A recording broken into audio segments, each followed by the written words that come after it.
Evelyn Cole drove her spade into the fresh grave dirt one last time and swore to the empty Montana sky that no man alive would ever take what her husband died holding. She was wrong.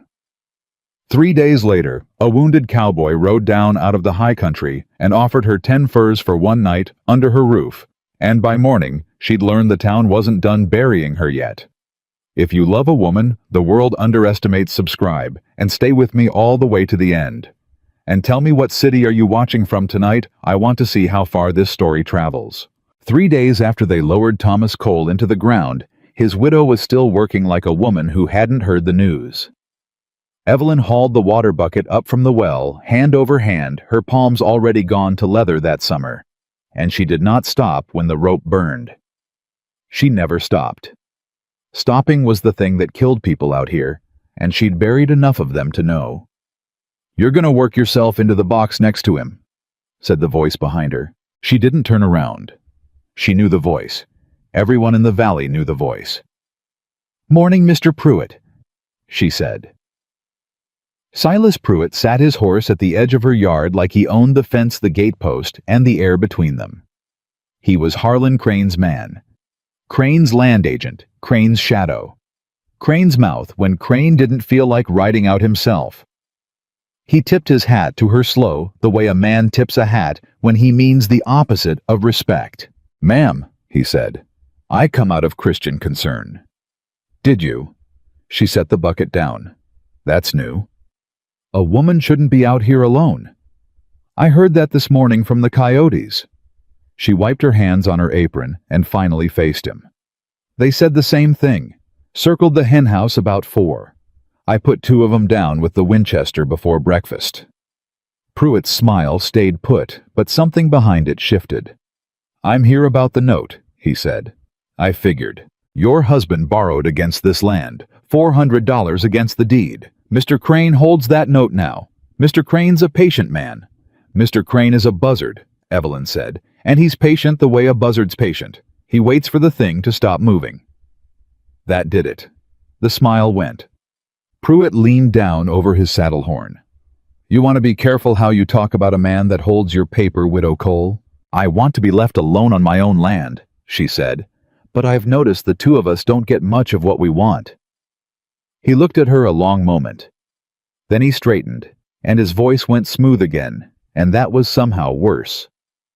"Thomas signed that note the winter before he passed," Pruitt said. "The interest's been running. Comes due end of the month.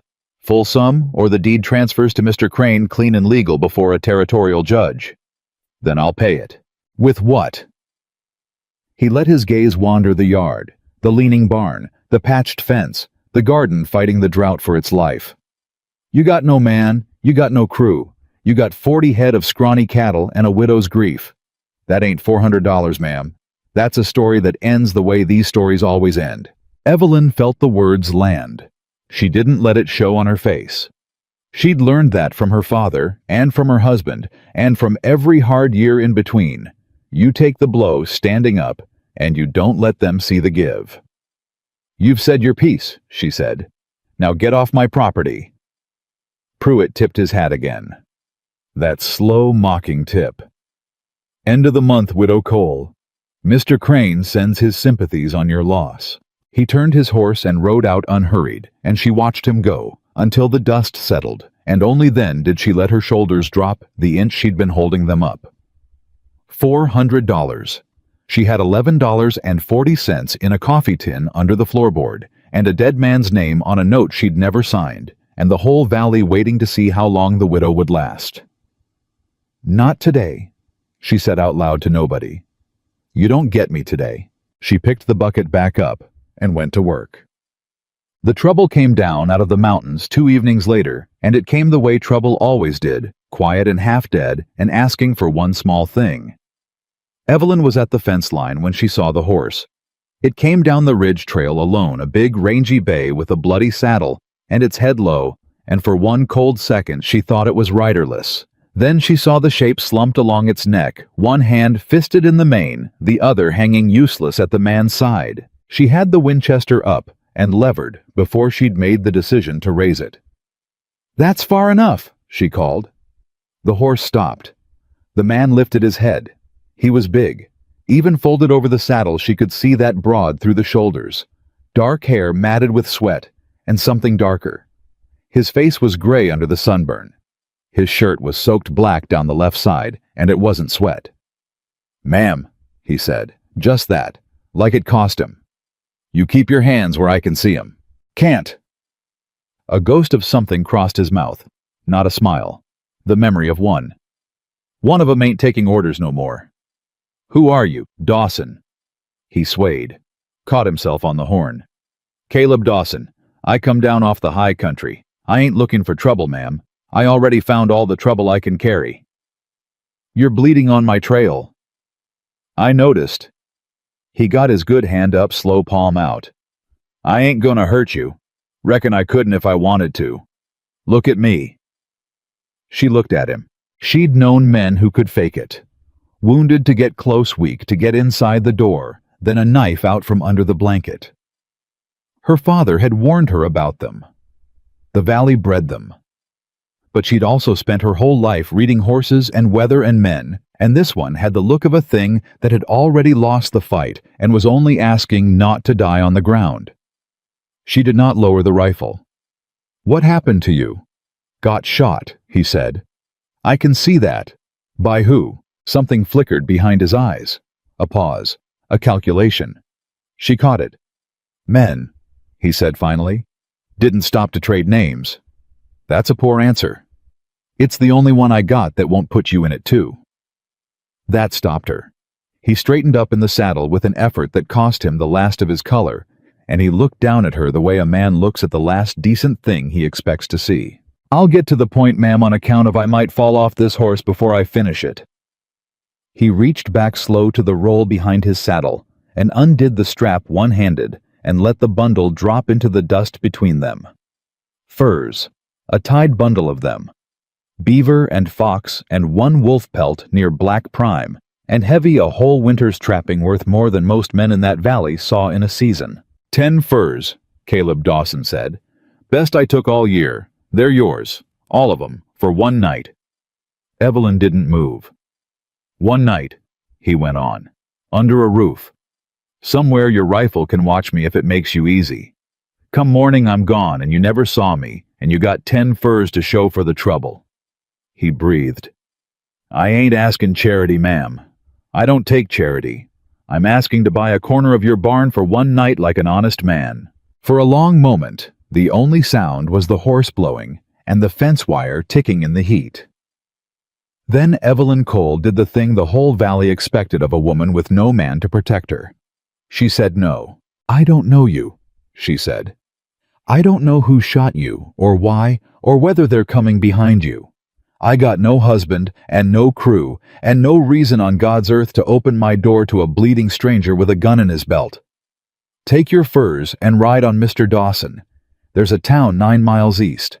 They got a doctor and a jail, and one of the two'll take you." She watched the words hit him. He didn't argue. That was the thing she'd remember later. He didn't beg, didn't curse, didn't try to make her feel small for it.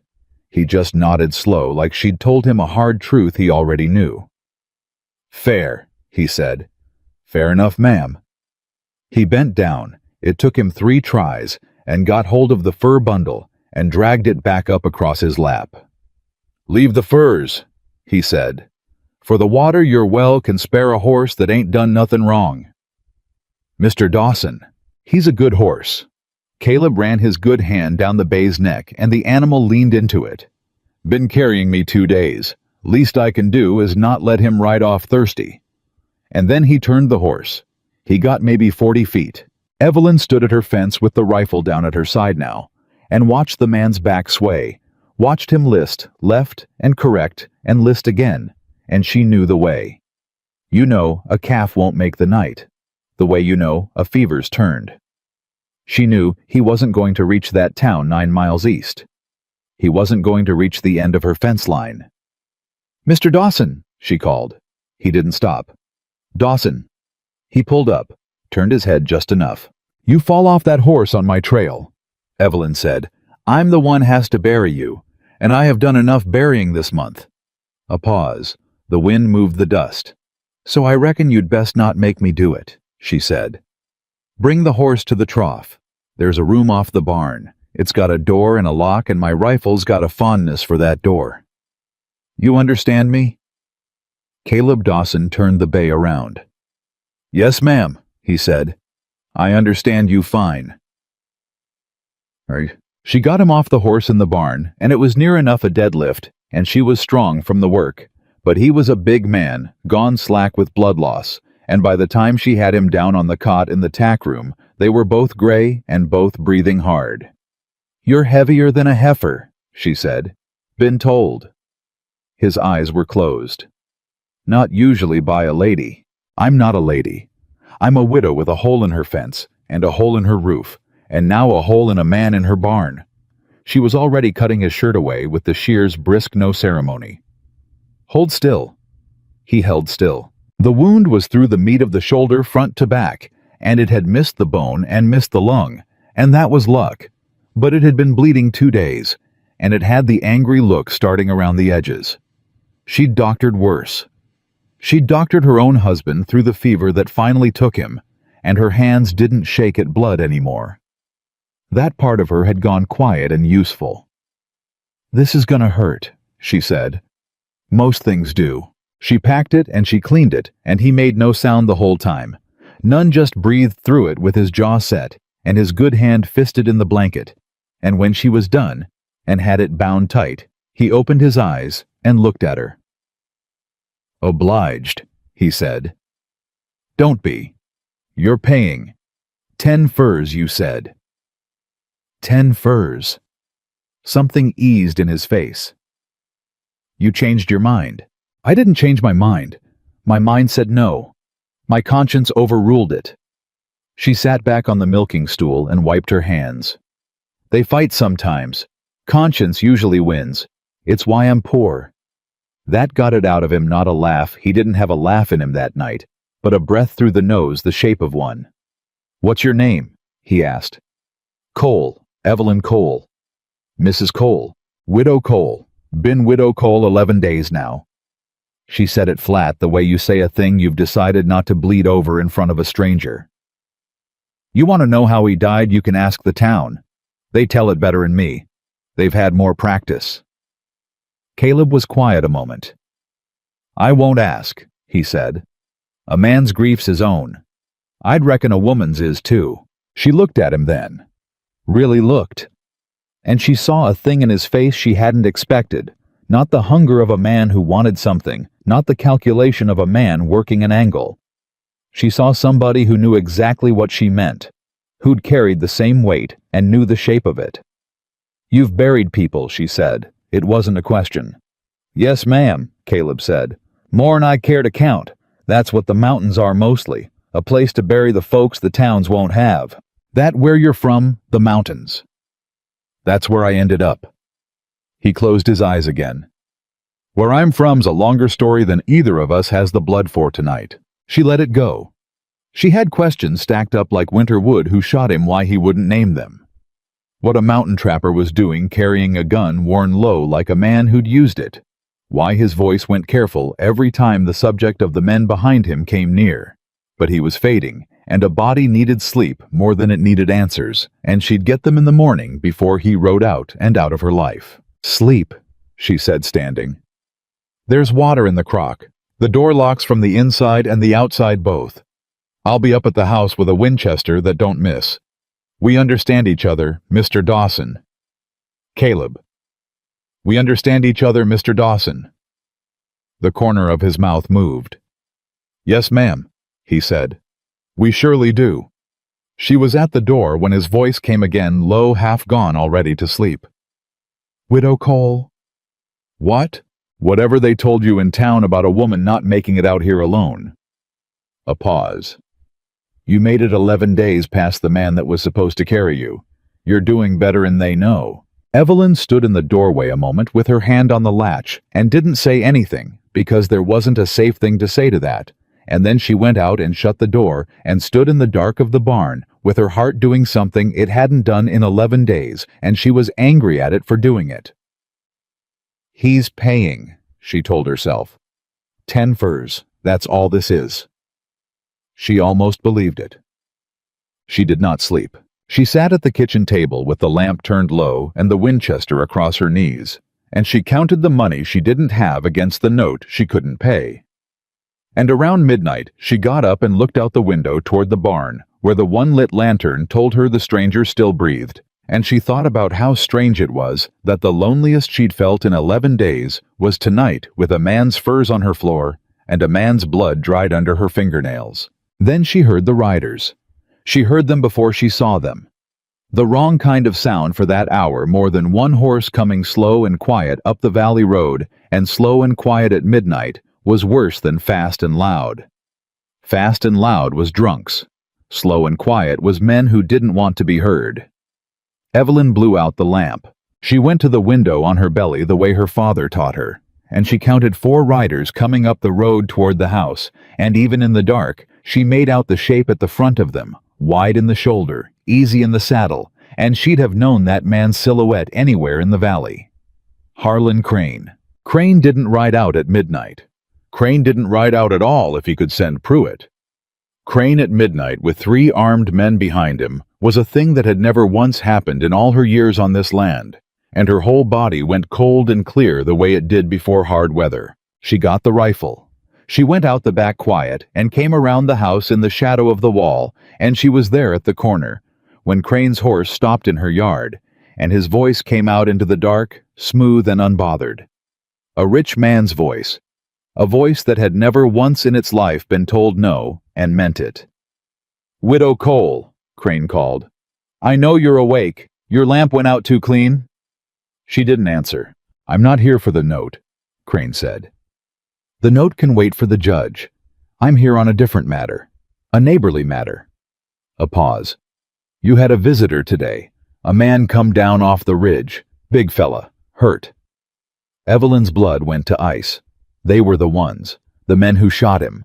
Crane's men. She understood it all at once.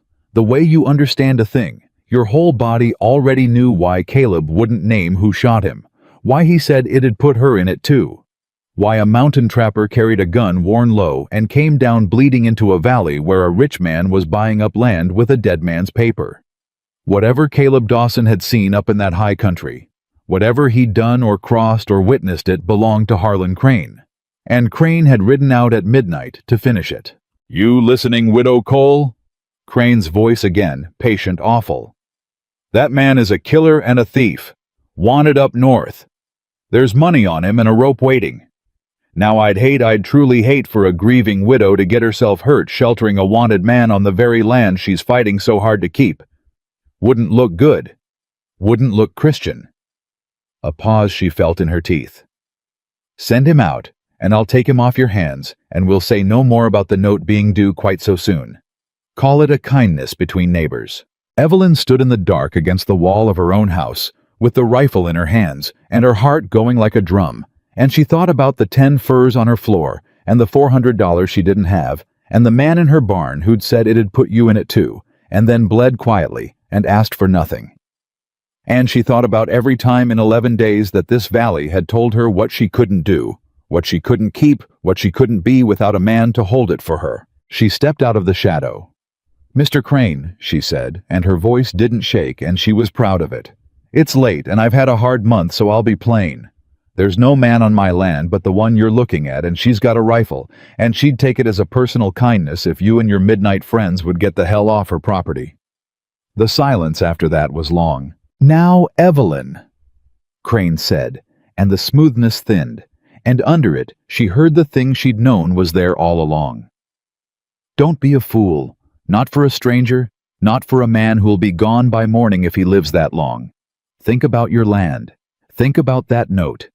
You give me this small thing, and I am prepared to be very generous about a great many others." "I heard you're generous," she said. "Pruitt brought it out 3 days after I buried my husband. I'll pass." One of the men behind Crane shifted his horse. His hand moved, and a voice came out of the dark to Evelyn's left, low and rough and steady as a fence post, and it stopped every hand in that yard cold. "That first man to clear leather. Caleb Dawson said, I put down before he's got it level. Second man too if the shoulder holds. I ain't sure it does, but I'm a fair shot left-handed and a real good one right, and I've got 2 barrels and 4 of you, so I'd think hard boys about the arithmetic. He was standing in the barn door. He had no business standing at all. He had his shirt half on and the bandage already dark again, and he had a shotgun up and braced against his hurt shoulder, like it didn't cost him anything, though. Evelyn could see in the lantern light behind him what it cost him, could see his whole body shaking with the effort of standing there, looking like it didn't. "Dawson," Crane said. And for the first time that night, the rich man's voice had something in it that wasn't ease. "You're a dead man walking, you know that. You've been dead since that ridge." "Been dead a long time, Crane," Caleb said. "You're just late to hear about it." He shifted the shotgun. "But this lady told you to get off her land, and I find I agree with her. So, one of 2 things happens now. You ride or you don't, and I got no strong feeling either way, my shoulder being what it is." Evelyn brought her own rifle up to her cheek. 2 barrels and a Winchester," she said. "Do your arithmetic again, Mr. Crane." For a moment, nobody moved. Then Harlan Crane laughed, soft, unhurried. The laugh of a man who has never once lost anything that mattered and does not intend to start over a widow and a half-dead trapper in a dark yard. "All right," he said. "All right. You've made your little stand. It's very touching. It'll make a fine story at your foreclosure." He gathered his reins. "End of the month, Widow Cole, the note comes due, and there's not a stranger with a shotgun in this valley that can change a word of the law. And you?" He looked at Caleb, and the pleasantness dropped clean off him, and what was left was flat and cold as creek ice. "You don't leave this valley alive. That's not a threat. That's just what's going to happen. I've bought quieter men than you and buried louder." "Then I'll see you around, Crane," Caleb said. "Long as I'm above the dirt, I expect we'll keep running into each other." Crane turned his horse. "Ride on out," Evelyn said. "Slow. And Mr. Crane, you send Pruitt or anybody else onto my land in the dark again. I won't call out first." They rode out. Slow. 4 shapes going back down the valley road, and Evelyn kept the rifle up until she couldn't hear them anymore, and then a while after that, and then her arms started to shake and she made them stop. She turned around. Caleb Dawson had slid down the barn door frame to sit in the dirt, the shotgun across his knees, the front of his bandage soaked through dark again, and his face was the color of tallow and shining with sweat, and he was smiling, actually smiling now, crooked and exhausted. "Well," he said, "I reckon our one night got complicated." And Evelyn Cole stood in the dark of her own yard between the man she'd tried to send away and the men she'd just driven off, and she understood the way you understand a thing that changes everything. Quiet and total. And all at once, that whatever Harlan Crane wanted with her land, and whatever Harlan Crane wanted with this stranger, it was the same thing now. It had become the same thing the moment she'd stepped out of the shadow and said no. She crossed the yard to him. "You tore it open," she said, dropping to a knee, already reaching for the bandage. "You great fool. You stood up and you tore it clean open." "Couldn't very well let 'em shoot you," Caleb said. "You still owe me the room. Man's got to protect his lodging. You paid 10 furs for one night's shelter," she said, pressing her hand hard against the wound to stop the new bleeding feeling. His heartbeat slammed under her palm, fast and fighting. "And you spent it standing in a doorway getting yourself killed for a woman you met this afternoon. Widow Cole?" His good hand came up slow and closed over hers, where she held the pressure not gripping, just resting there warm and steady in the cold dark. "I've spent nights on worse." She looked at him. She should have been afraid.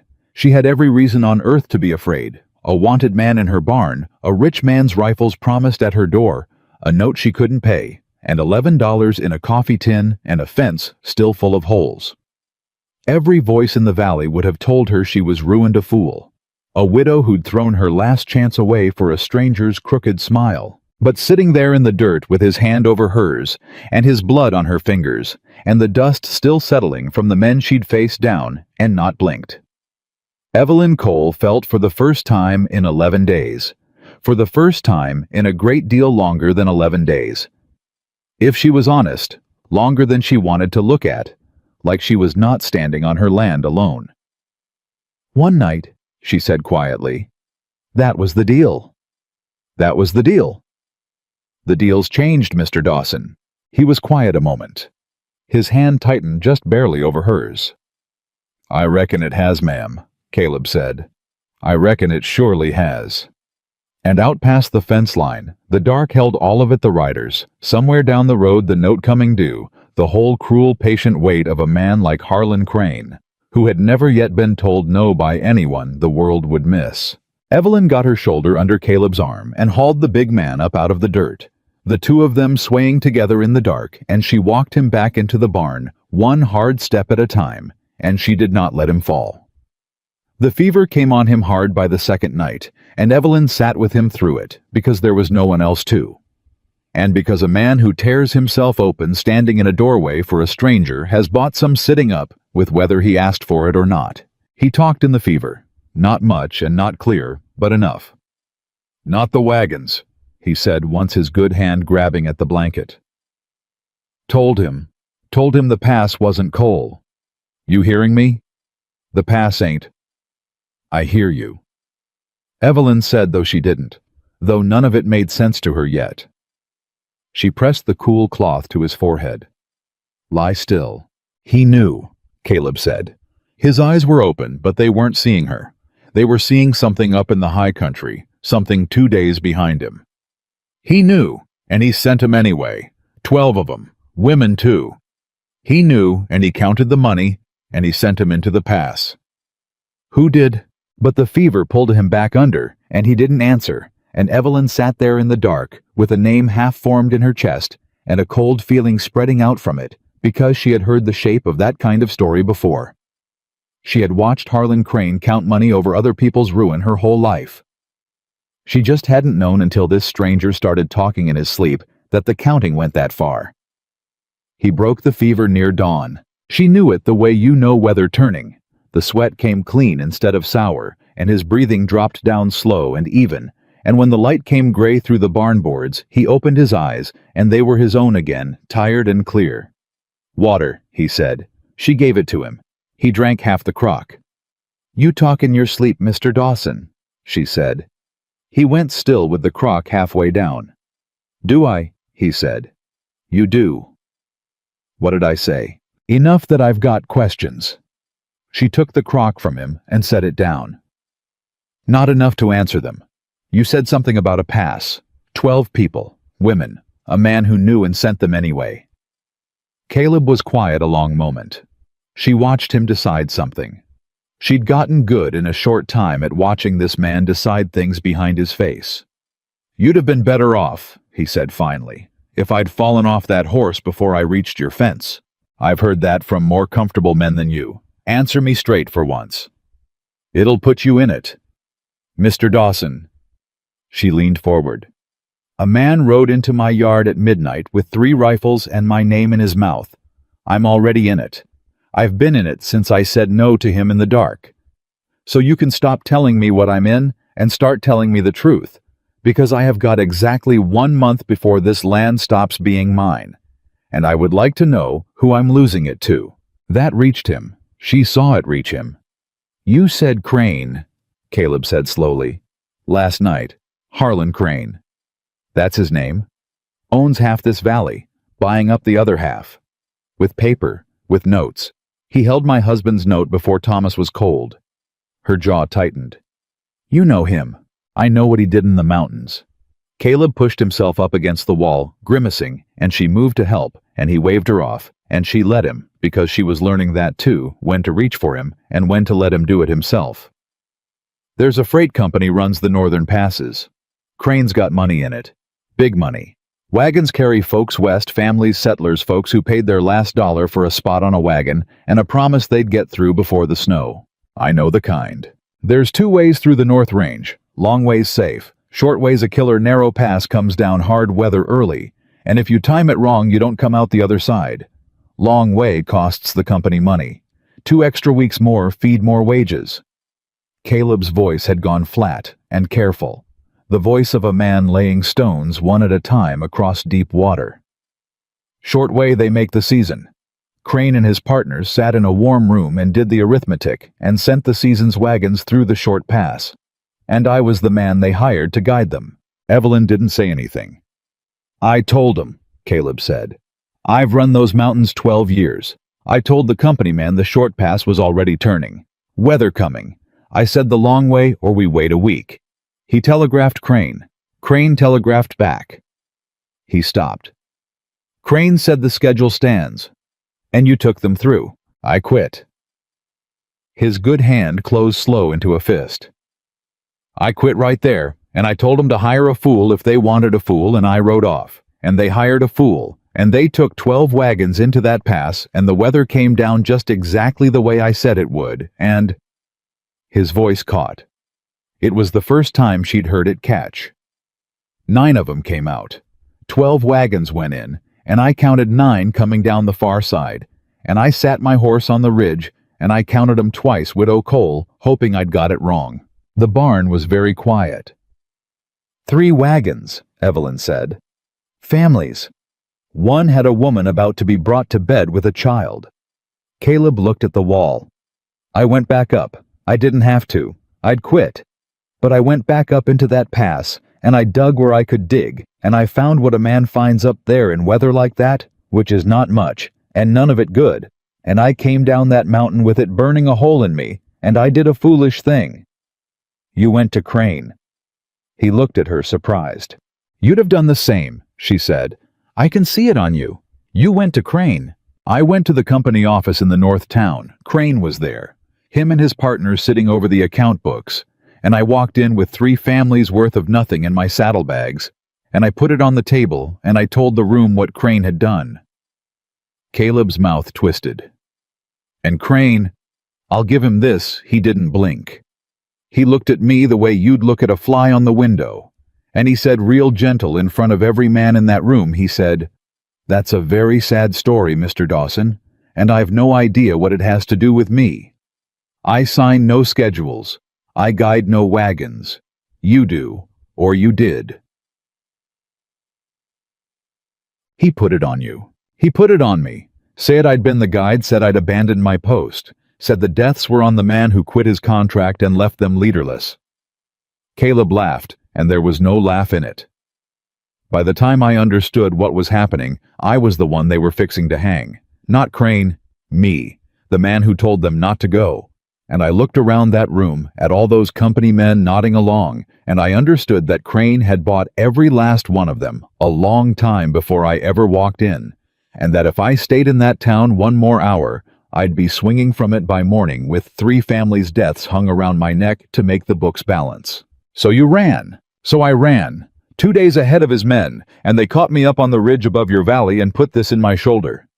He nodded at the bandage. And I came down half dead into the first yard I found, and it belonged to a widow with a rifle, and the widow's fighting the same man over the same thing. He shook his head slow. I don't hardly believe it myself, but there it is. He's after your land, and he's after my neck, and it's the one-man Widow Cole. It's Harlan Crane both times. Evelyn sat with that a long moment. The lantern had burned near out. Gray dawn was coming up through the boards. Well, she said finally. Well, he agreed. That's the worst pay for a night's lodging I ever heard of. And that got it out of him. The real laugh this time, weak and cracked and surprised, and it turned into a cough that hurt him, and she put her hand on his good shoulder to steady him through it, and neither of them noticed for a moment that she'd left it there. Then they both noticed, and she took it back, and something passed between them in the gray light that neither of them had a name for, and neither of them said anything about. You should ride on, she said. And she stood, and her voice had gone brisk again, protective the way she got when a thing came too close. Soon as you can sit a horse. You go north, they'll hang you. You go south, they lose you in the flats. This isn't your fight. My land's my problem. You've paid your 10 furs, and then some standing in that doorway. You don't owe this place anything else. Caleb looked up at her. That the real reason you want me gone, he said. Or you just more comfortable when the trouble's all yours? She stopped at the door. You don't know one thing about me, Mr. Dawson. I know you didn't send me off to die when everybody in your valley would have called you sensible for it, Caleb said. I know you faced down 4 rifles in your own yard and your voice never shook. I know you buried a husband 11 days ago, and you're still up before the sun mending fence like the world's got a right to expect it of you. He held her eyes. I don't know your favorite color, but I know the shape of you, ma'am. And I know a body that's decided it's better off carrying the whole load alone on account of the last time it leaned on somebody the somebody died. Evelyn stood in the doorway with her back half to him and did not turn around, and for a moment she could not have spoken if the barn were burning. Get some sleep, she said, and her voice was not quite steady, and she hated that he'd heard it. You start healing, or you're no use to anybody, least of all yourself. And she walked out into the dawn before he could say another true thing to her. He healed faster than he had any right to, the way hard men do, and by the 4th day he was up and moving, and by the 5th day Evelyn came out at first light to find him already at the fence line with a hammer in his good hand, driving staples one-handed, and cursing at the ones that went crooked. You're supposed to be resting, she said. I'm supposed to be earning my keep. He didn't stop. You want to argue about it, or you want to hand me that wire? She handed him the wire. They worked the fence together that whole day, and she found to her surprise, to something almost like resentment, that it was easier with 2. That a job that took her from dawn to dark went by noon.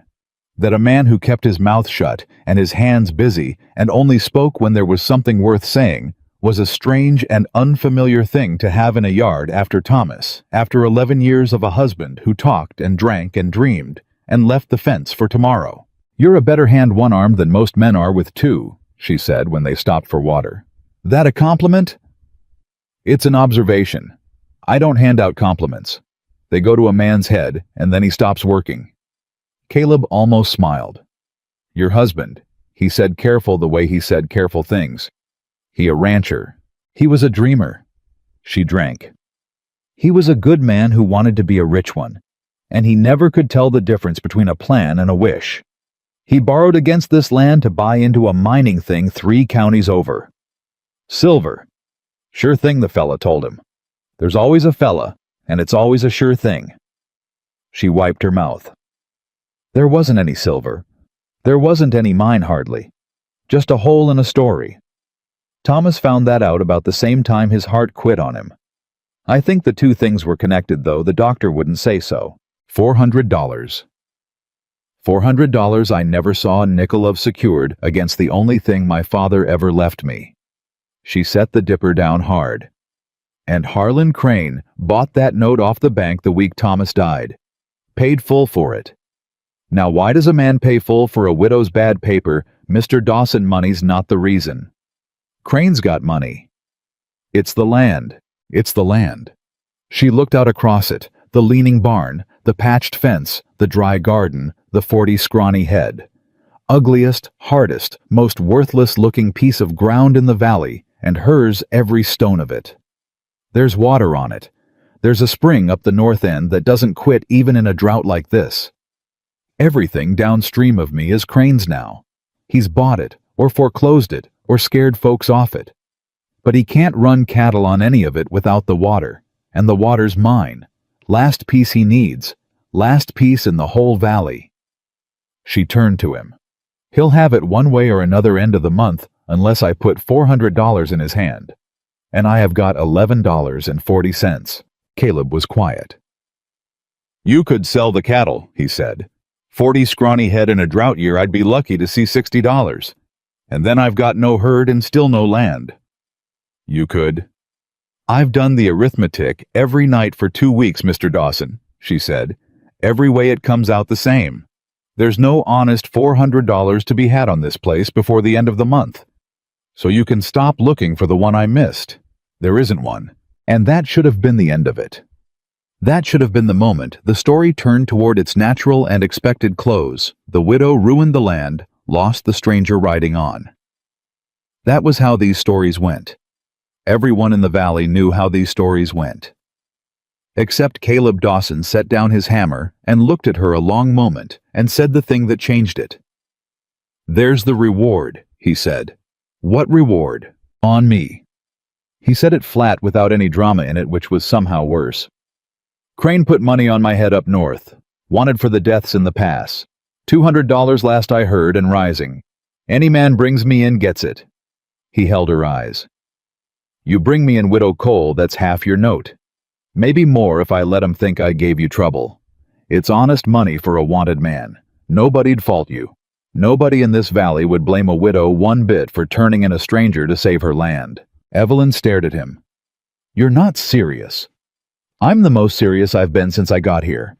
You want me to turn you in, to hang. I want you to keep your land, Caleb said. And I'm a dead man either way, ma'am. Crane's not going to quit. He'll run me down in a month or a year north or south, and there'll be a rope at the end of it no matter whose hand's on it. So it might as well buy something. It might as well buy you a spring and a fence and a place to grow old on that nobody can take. His voice roughened. Better than dying up in the flats for nothing. Least this way I'm worth something to somebody before I go. For a moment Evelyn couldn't speak at all. Then she picked up his hammer off the ground and she held it out to him, handle first. Get back to work, she said. Cole, I'm not turning you in. Her voice shook now, and she let it shake, because some things a person ought to hear you mean.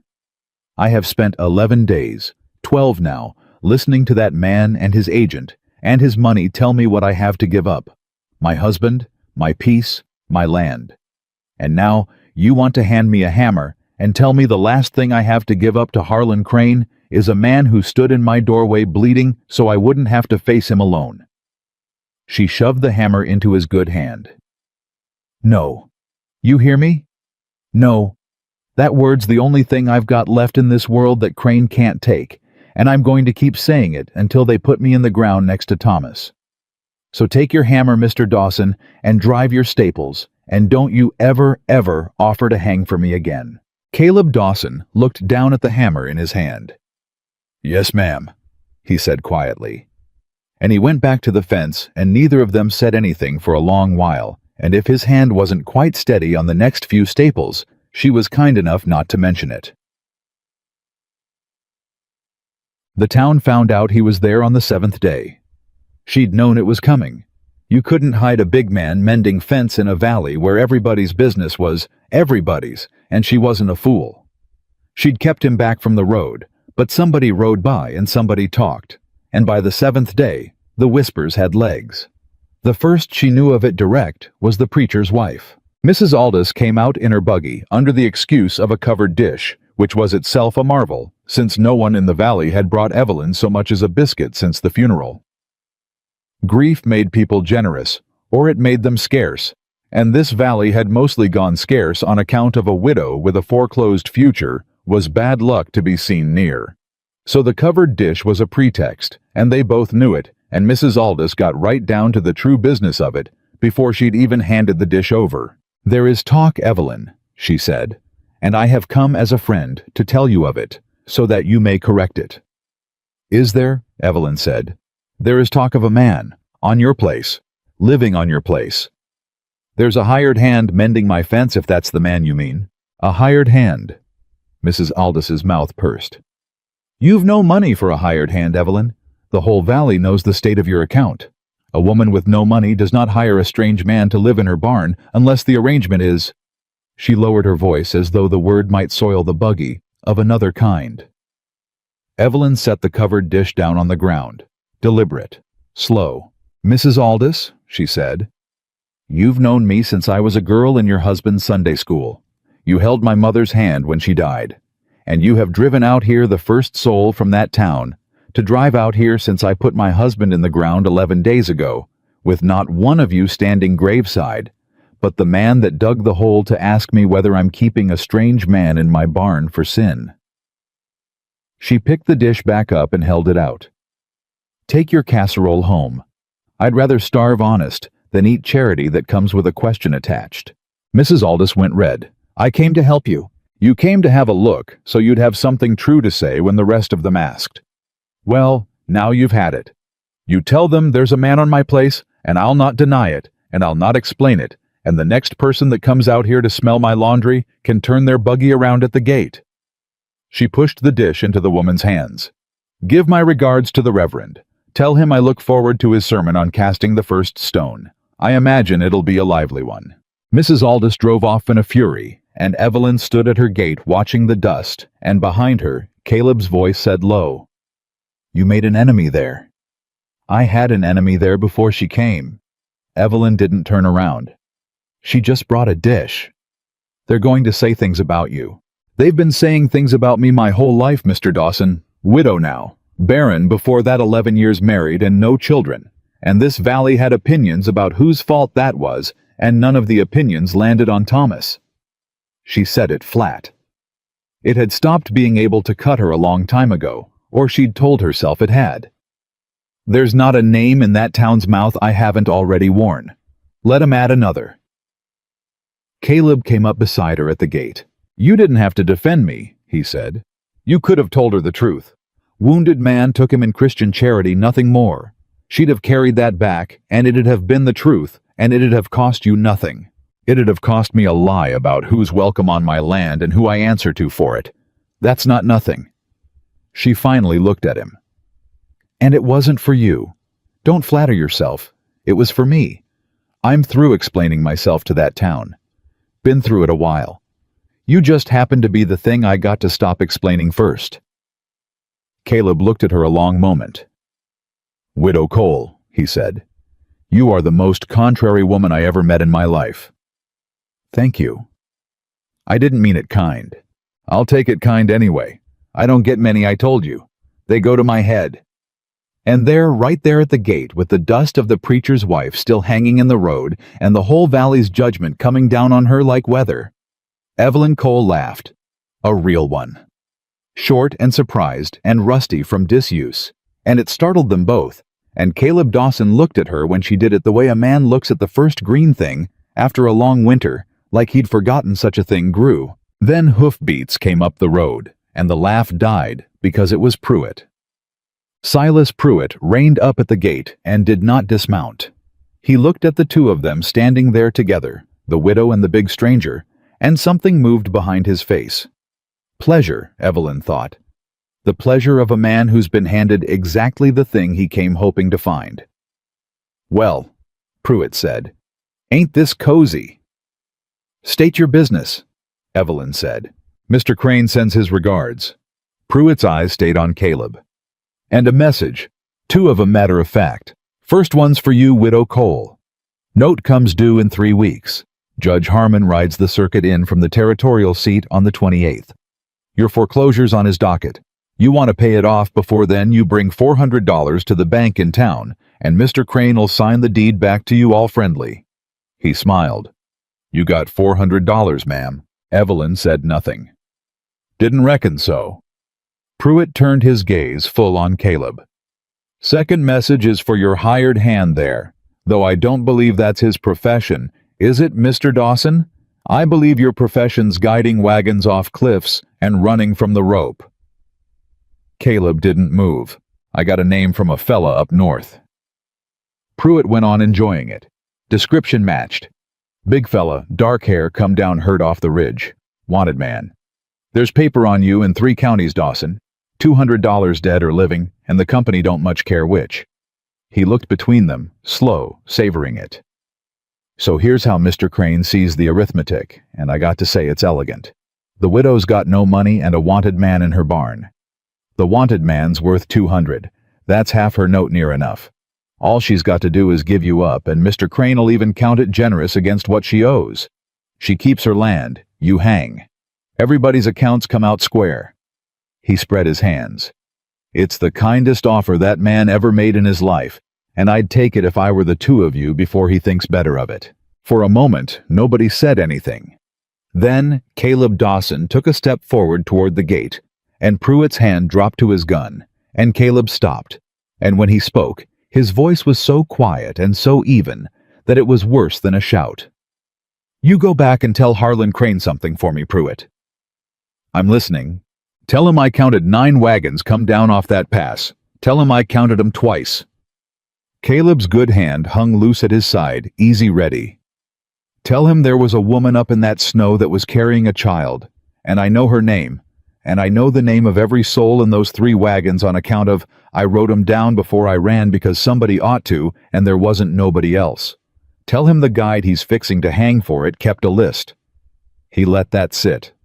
"And tell him a list like that don't hang with the man that carries it. It keeps. It waits. It finds a judge someday that Crane don't own. You tell him that Pruitt word for word, and you watch his face when you do." Silas Pruitt's smile had gone. His hand was still on his gun. "You're bluffing." "Maybe." Caleb's eyes were flat and cold.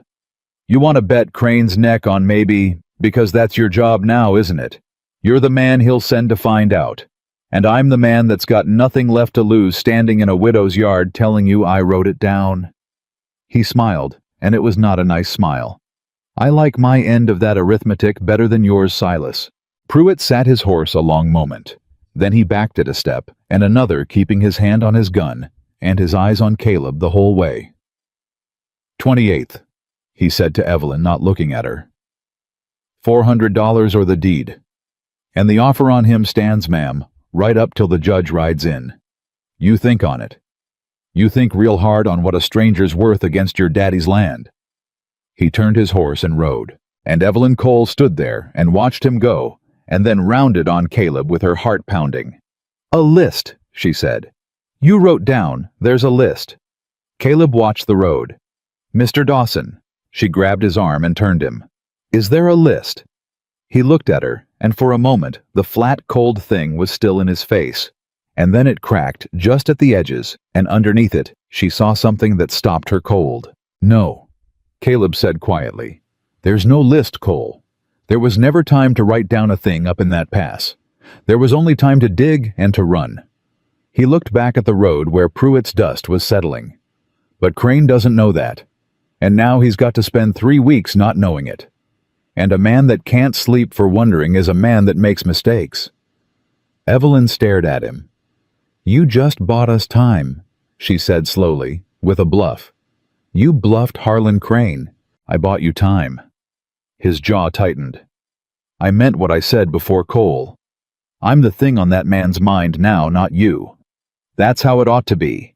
He's chasing a list that doesn't exist instead of foreclosing on a widow that can't fight back. Long as he's scared of me, he's slow with you. That's worth something. That's worth more than $200 and a rope. You lied to protect me. I bluffed to buy time. There's a—" "Don't."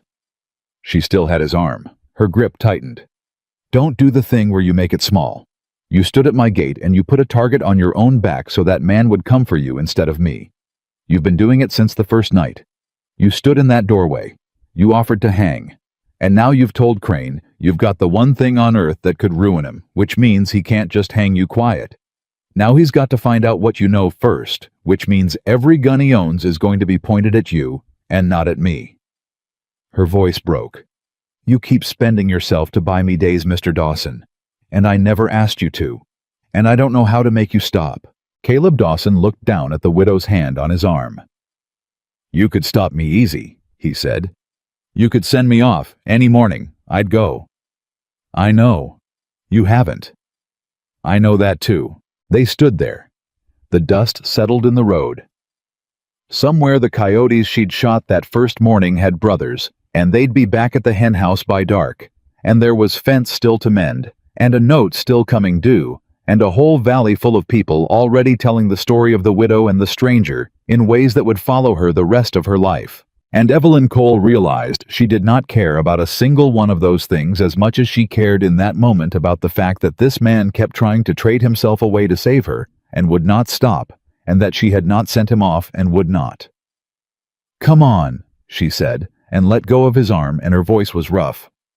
"There's fence. There's always fence. There's always fence," she agreed. "It's the one honest thing about this whole place. It never lies to you, and it never quits needing you, and it never once offers to hang itself to save you the trouble." Caleb almost smiled again. They went back to the fence. That night she cooked for 2 for the first time in 12 days, and it was a small thing, and it undid her more than she expected.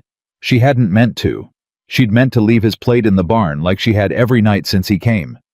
But it was raining, the first real rain in weeks, drought-breaking rain, and she stood at the door with 2 plates and looked out at it coming down and could not make herself carry his supper across a muddy yard to a man in a barn like he was livestock. "You can come up to the house," she said, "on account of the weather, just tonight. Don't read anything into it." "Wouldn't dream of it, ma'am." So Caleb Dawson sat at Thomas Cole's table and ate off Thomas Cole's plate. And Evelyn watched him do it, and waited for it to hurt, and was surprised when it didn't quite the way she'd braced for. "You want to say something about the plate," Caleb said, not looking up. "How'd you—" "You've looked at it 4 times. It was his." "It was his!" She poked at her own food. "You're unsettling the way you see things.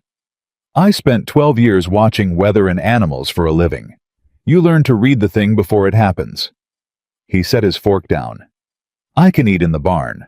I don't mind. I'd rather that than sit at a table that hurts you." "It doesn't hurt me. That's what's strange." She looked at the plate at the man behind it. "I thought it would. I thought I'd sit here and see Thomas in that chair and it'd cut me. But it doesn't. And I've been trying all through supper to work out why, and I think—" She stopped.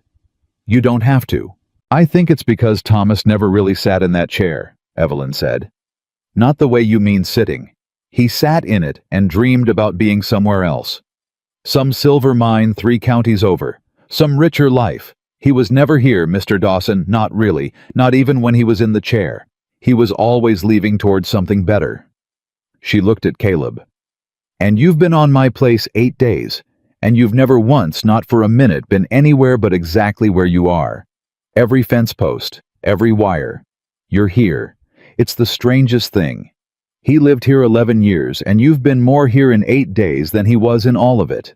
The rain came down. The lamp burned steady. Caleb Dawson did not say anything for a while.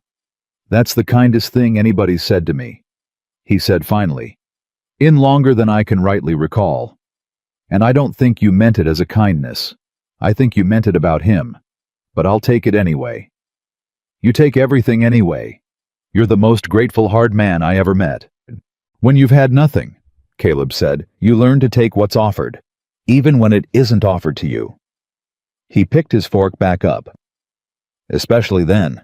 And Evelyn Cole sat across her own table from a wanted man in the rain, and understood with a clarity that frightened her, that the thing she'd been keeping at arm's length for 8 days had already gotten inside the door.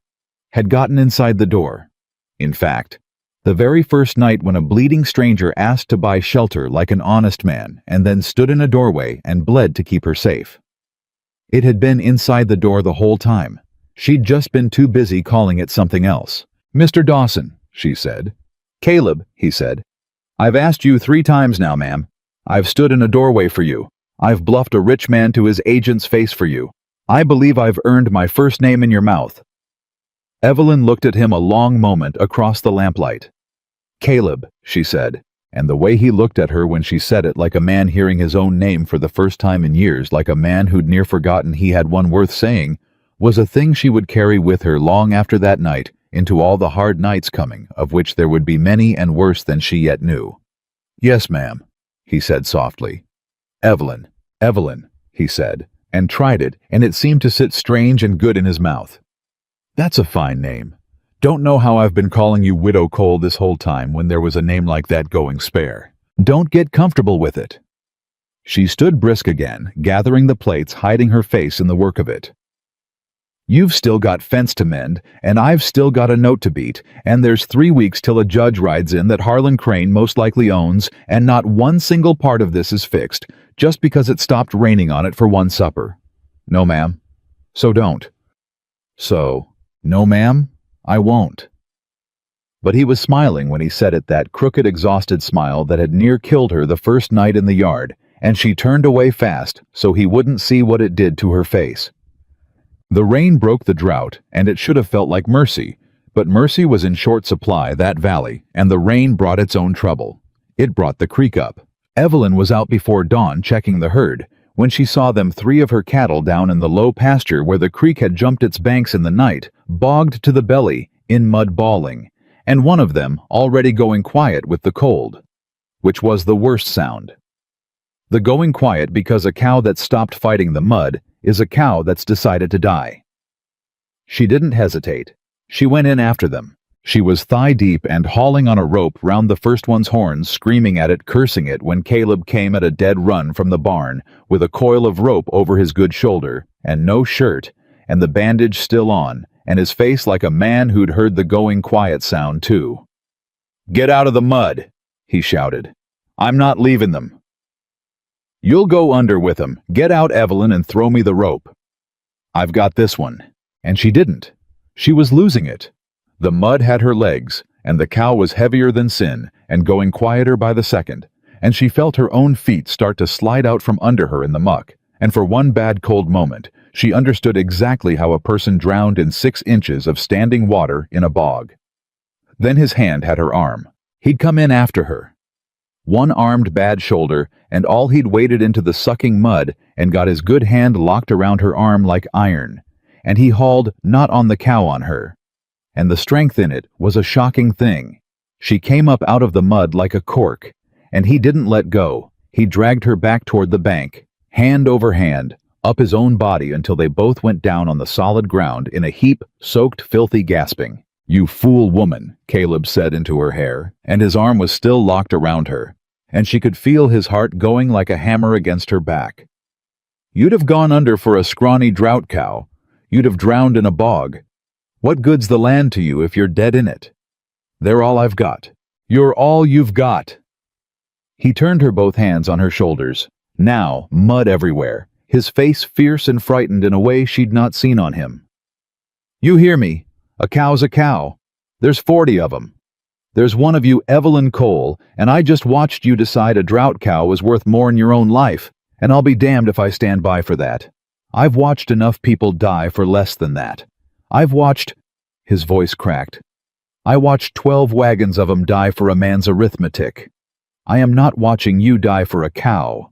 Evelyn stared up at him, mud-caked, shaking with cold, and something else. "Then help me save the cow," she said, "so neither of us has to die for it." And Caleb Dawson looked at her, and something broke open in his face. Some hard thing that had been holding shut a long time, and he laughed helpless, disbelieving mud in his teeth. And he said, "You are the most contrary, stubborn, impossible woman that God ever set on this earth." And she said, "You've mentioned." And they got the ropes, and they went back to the mud together, and they saved 2 of the 3 cows, and lost the quiet one, and stood after, in the gray morning covered head to foot, in filth, both of them breathing hard alive. 2 out of 3, Evelyn said. 2 out of 3. That's not bad odds, for this valley. "No," Caleb said, and he was looking at her, and the fierce, frightened thing was still in his face, but there was something under it now, something that had decided itself in the mud. "No, it isn't. Best odds I've had in a while, matter of fact." And Evelyn Cole, standing thigh-deep in her own ruined pasture next to a wanted man who'd just hauled her back from drowning, understood that she was in trouble, far past the note and the land, and the judge riding in understood that the thing she'd let inside the door was all the way in. Now was going to cost her worse than $400 if it went wrong, and that she had somewhere in the last 8 days stopped entirely wanting to send Caleb Dawson off her land, which was the exact and precise moment that she looked past his shoulder toward the road and saw the dust. Not one rider. Not Pruitt. Riders. Many of them.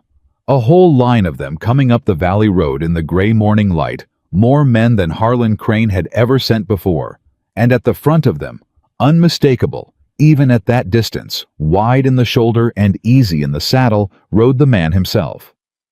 "Caleb," Evelyn said. He'd already turned. He'd already seen. And the thing that came into his face then was not fear, and it was not surprise, and that was what frightened her most of all. It was recognition. The look of a man who's been waiting on a thing and has finally seen it come over the hill. "He's not waiting for the judge," Caleb said quietly. He got tired of waiting. He took her muddy hand in his. "Get to the house, Evelyn," he said. "Get the Winchester." She didn't get the Winchester. There wasn't time, and there wasn't need, because the riders came up the road and stopped 100 yards off, and one man came on alone the rest of the way, and it wasn't Crane. It was a stranger in a dark coat with a star on it. "That's a marshal," Caleb said low, and his hand tightened on hers. "That's a federal star. Crane doesn't have federal men. Crane has bought men. That's something else." But behind the marshal back with the line of riders sat Harlan Crane on his tall horse, and even at 100 yards, Evelyn could feel the man's satisfaction coming off him like heat, and she understood that whatever the star meant, Crane had brought it here on purpose, and that meant the star was working for Crane, whether it knew it or not. The marshal reined up at the gate. He was an older man, gray at the temples, with a face that had stopped being surprised by anything a long time ago. "I'm looking for a man named Caleb Dawson," the marshal said. "Word is he's here." Caleb stepped forward before Evelyn could stop him, put himself between her and the gate, mud-covered and shirtless and unarmed, and said, "You found him." "Caleb, it's all right." He didn't look back at her. "You don't shoot a federal marshal, Evelyn. You don't run from one either. That's the one kind of law Crane can't just buy quiet." He kept his eyes on the marshal. "I'm Dawson. What's the charge?" The marshal looked at him a long moment. "Murder," he said. 12 counts. The deaths in the Kettle Pass last season. The company's sworn out a complaint says you were the guide you were hired to bring them through. You abandoned the wagons and left 12 souls to die in the snow. He shifted in his saddle. "That's a hanging charge, son. Federal on account of the pass crosses the territory line. I'm to bring you into the seat and hold you for the circuit judge." "Judge Harmon," Evelyn said. "The 28th. The marshal looked at her mild. "That's the one, ma'am." And Evelyn Cole understood the whole shape of it. Then, all at once, the way Crane had built it, the same judge, the same day. Her foreclosure, and Caleb's hanging on one docket one afternoon in front of one man, and if that judge was Crane's, then both of them lost everything in the same hour, and Crane rode home with the land and the water and the man who could ruin him swinging from a rope, all of it, clean, all of it, legal, all of it, stamped with a federal star to make it righteous. "He's innocent," Evelyn said. "Marshal, that man told the company not to take the pass. He quit rather than lead them into it. He's the only one who tried to stop it, and Crane's turned it around on him because Caleb's the only witness left who knows Crane gave the order." The marshal's face didn't change. "That may be, ma'am. That may all be true. I've been at this long enough to know a complaint and the truth aren't always kin." He looked back at Caleb. "But it's not my job to weigh it. It's my job to bring him to the judge so a court can weigh it. You got a defense, Dawson, you make it to Harmon. That's how it works." "Harmon's Crane's man," Caleb said quietly. "I don't know that he is. You know Crane rode out here with you to watch me taken. You know 100 yards behind you sits the man swore the complaint. You know that much, Marshal, whatever you'll say out loud." The marshal was quiet a moment. "I know," he said finally, careful, "that I've got a warrant and a man that matches it and a job. The rest of it's above my pay and outside my say-so. Now, you going to come along peaceable, son? Or are you going to make me do the other thing in front of this lady?" And Evelyn watched Caleb Dawson stand there in the mud unarmed, 100 yards from the man who'd built this whole trap around him, and she saw him weigh it, saw him weigh running and fighting and dying right there in her yard, and she saw him set all of it down. "Peaceable," Caleb said. "I'll come peaceable, on one condition." "You're not in a spot to set conditions. It's a small one." Caleb's eyes were flat and steady. "The lady's foreclosure. It's on Harmon's docket the same day. Same afternoon, Crane wants me hung. He wants her land signed over. And I want it on your record. Marshal, your record, a federal man's record, not Crane's. That I said in front of witnesses that Harlan Crane holds the note, swore the complaint, and stands to take this woman's land and my neck off one judge on one day. You write that down. That's my condition. You write it down, and you carry it to the seat, and you put it where Crane can't reach it." The marshal looked at him a long time. Then slowly, he took a small book from his coat and a pencil, and he wrote in it. And Evelyn saw Harlan Crane's horse shift back at the road, saw the satisfaction go still on the distant man's face because Crane couldn't hear what was being said. But he could see the marshal writing, and a man like Crane knew that anything written down was a thing that could turn on you. "It's down," the marshal said and put the book away. "For whatever it's worth. Now come along, Dawson. Get a shirt on. I'll not haul a man to jail half naked, that's not decent." "Caleb." Evelyn caught his arm. Her voice had gone low and fast and desperate. "You can't. If that judge is Crane's, they'll hang you. This is the trap. This is the whole thing he built. You walk into that courtroom, and you're dead." Caleb turned to her. He put his muddy hand against the side of her face, gentle, and it was the first time he'd touched her that way, and it stopped her cold. "Evelyn," he said quietly, "listen to me. If I run, I'm a guilty man forever. And you're a woman who sheltered a killer, and Crane takes your land and calls it justice. But if I stand up in that court, even Crane's court, and I tell what happened in that pass, out loud in front of a marshal, and whoever else is in that room, then it's said. It's on the record. It can't be unsaid. Maybe the judge hangs me anyway. But the truth's out, and a marshal wrote down what I told him, and that's a seed, Evelyn. That's a seed in the ground. Might not grow in time to save my neck, but it grows." His thumb moved against her cheek. "I've been running from that pass for a season. I'm done running. I'd rather hang telling the truth than live another day carrying it quiet." "I can't lose you too," Evelyn said. And the words came out before she could stop them, and they both heard everything in them. "I just buried one man. I can't stand at another hole in the ground. I won't." Caleb Dawson looked at her, and something moved through his whole body, something that had been building since the first night in the yard and had finally arrived. "Then don't stand at a hole," he said. "Come to the seat. Come to the courtroom. You've got a foreclosure to fight the same day. You be there and you fight yours and I'll fight mine, and maybe the same courtroom that Crane built to bury us both is the one place he can't do it in the dark." He dropped his hand. "He's strong when it's midnight and rifles and a widow alone. He's weaker in daylight in front of a judge with things written down. That's the only ground I've got left to fight on. So I'm going to go stand on it." The marshal cleared his throat. "Touching," he said, not unkindly. "But we're burning daylight, and I've a 2-day ride to the seat. Dawson, shirt, horse, now." They took him an hour later. Evelyn stood at her gate and watched them put Caleb Dawson on his own bay horse with his hands tied to the horn, and she watched the marshal lead him out. And she watched Harlan Crane fall in beside the marshal as they turned down the road, and she watched Crane lean over and say something to the marshal that she couldn't hear, and she watched the marshal not answer, which was its own small mercy. And then they were gone down the valley in the risen sun, and she was alone on her land, the way the whole valley had always said she'd end up. Alone with a bundle of 10 furs still sitting in her tack room, and a note coming due, and the only man who'd stood between her and Harlan Crane riding off to a courtroom built to hang him. She did not fall apart. She wanted to. She stood at the gate a long moment and felt the whole thing pressing down on her, the note and the land and the man, and she felt her knees want to go, and she made them hold the way her father taught her, the way Thomas never learned. You take the blow standing up. Then she went inside, and she got the coffee tin from under the floorboard, and she counted the money she didn't have one more time. $11.40. And she sat at Thomas's table where Caleb had eaten off Thomas's plate, and she made herself think. $400 in 3 weeks. It couldn't be done honest.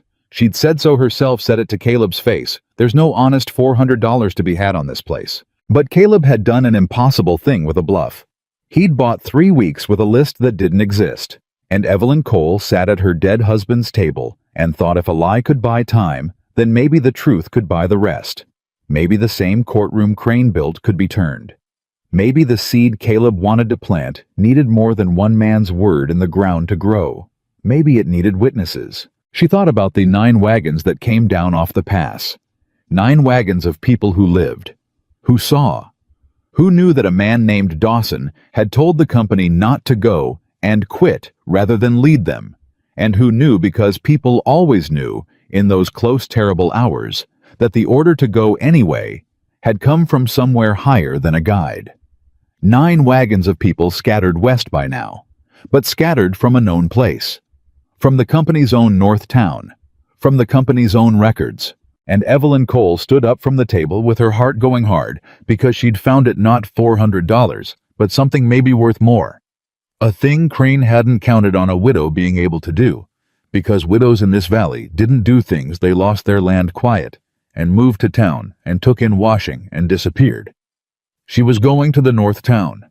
She was going to find the survivors of Kettle Pass. And she was going to bring them to that courtroom on the 28th. She left the next morning at first light. The herd turned loose to fend the henhouse latched. A neighbor boy paid $1 of her 12 to look in on the place, and she rode north on Thomas's old saddle horse with the coffee tin's money sewn into her hem, and Caleb's 10 furs rolled behind her saddle to sell for road money, because a woman traveling alone needed something to trade, and because she'd be damned if she'd let those furs sit in a barn while the man who trapped them sat in a jail. The North Town was 2 hard days. She'd never been so far from her own land in her life. Thomas had done the traveling in that marriage chasing his silver, and she'd kept the home fire, and now here she was at 41 years old, riding into a company town she'd never seen with a story nobody wanted to hear.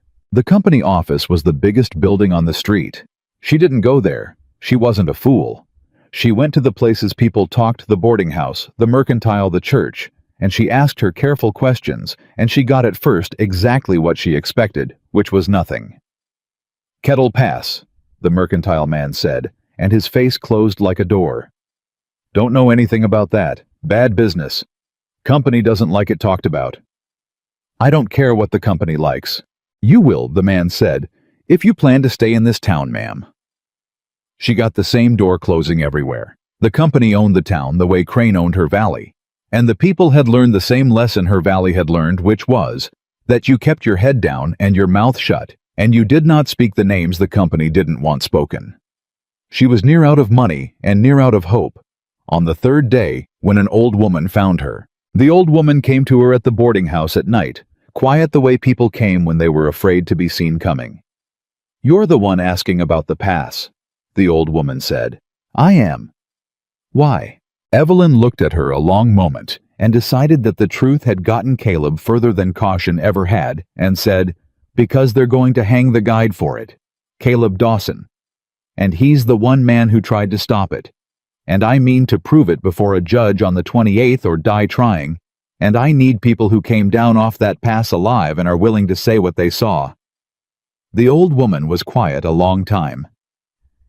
"Dawson," she said finally. "Big fella. Dark hair, didn't talk much. You know him." "I was on the 7th wagon," the old woman said. "I came down off that pass. My daughter didn't. She was on the 10th. Evelyn's breath caught. The 10th was one of the 3 that didn't come out, the old woman said, and her voice was flat and old, and terrible with a grief that had had a whole season to harden. "My daughter and her husband and my grandbaby that wasn't born yet. In the snow. In that pass." She looked at Evelyn with eyes gone dry a long time ago. And every soul on those wagons heard Dawson stand up to the company man the night before. Heard him say the pass was turning. Heard him say, wait a week. Heard him say he'd not lead folks to their deaths for a schedule. And heard the company man say the order come down from the money from a man named Crane that the season stands and the wagons roll. Dawson quit, right there. He begged them not to go, and they hired a boy that didn't know the mountains, and they went, and my daughter died in the snow. Her jaw worked. And now they're hanging the one man that tried to stop it, to keep the money's name clean. Will you say that? Evelyn whispered. In a courtroom, before a judge. Will you stand up and say it? The old woman looked at her for a long moment. I've been waiting a season, she said, for someone to ask me that question. The company made sure nobody would, threatened folks, bought folks, moved folks on. I thought there wasn't a soul left in the world that wanted the truth of it. Her chin came up. Yes, I'll say it. And I know 4 others that came down off that pass and never forgave themselves for living when their kin didn't, and they'll say it too, if you can promise them one thing. Anything. That it won't be for nothing. That there's a judge that'll hear it. Because we've all learned, ma'am, that speaking the truth in this town gets you nothing but run out of it, and we're old, most of us, and we've nowhere left to be run to. And Evelyn Cole, standing in a boarding house in a company town 2 days from her own lost land, made a promise she had no earthly way of knowing she could keep. "There's a judge," she said. "Judge Harmon, the territorial seat, the 28th. I can't promise you he's honest. I've got reason to think he's bought. But I can promise you this, if 5 of you stand up in that room and say what you saw. Then it's said in front of a federal marshal, and it's on the record, and it can't be unsaid. And even if that judge hangs Caleb Dawson anyway, the whole territory is going to know that Harlan Crane sent 12 people into the snow for a schedule. And a man can survive a lot of things, but I've never yet seen one survive the whole world knowing what he is." The old woman looked at her a long, long moment. "You love him," she said. "The guide." Evelyn didn't answer. "You don't have to say. I can see it. A woman doesn't ride 2 days into a company town on nothing but justice." The old woman almost smiled, and it was a terrible thing on that grief-worn face, but it was real. "Good. Good. A thing done for love holds better than a thing done for justice. Justice gets tired. Love doesn't." She stood. "Be at the church at dawn. I'll bring who I can. We've got a 2-day ride to the seat and a truth to carry, and I've been waiting a whole season to carry it. It's about time somebody let me." "Doctor." Evelyn came into the territorial seat on the 27th, with 5 witnesses behind her, and the last of her money spent, and the 10 furs sold in the north town for enough to feed and lodge 6 travelers on a hard road. And she rode into that town, not knowing if Caleb Dawson was still alive to be saved. He was. She found the jail, and she talked the deputy into 5 minutes through the bars, with a stubbornness that would not be refused. And she stood in the dark of the cell block, and looked at him thinner, bruised down one side of his face, where somebody's fist had been, but alive on his feet, his eyes coming alight when he saw her in a way that near broke her. "Evelyn!" He was at the bars in 2 steps. "What in God's name, you shouldn't be here. Crane's here. He's all over this town. If he sees you—" "He's going to see me tomorrow," she said. "In that courtroom, standing up." She gripped the bars. "Caleb, I found them. The survivors. 5 of them came down off that pass alive, and they've come 2 days to say what they saw. There's a woman lost her daughter and her grandbaby in that snow, and she heard you beg the company not to go, and she's going to stand up in front of Harmon tomorrow and say it." Caleb Dawson went very still. "You did what?" he whispered. "I went north. I found the seed you wanted to plant, and I brought water for it." Her voice shook. "You told me the truth was worth more than $400. So I went, and I got more of it. I got 5 mouths full of it.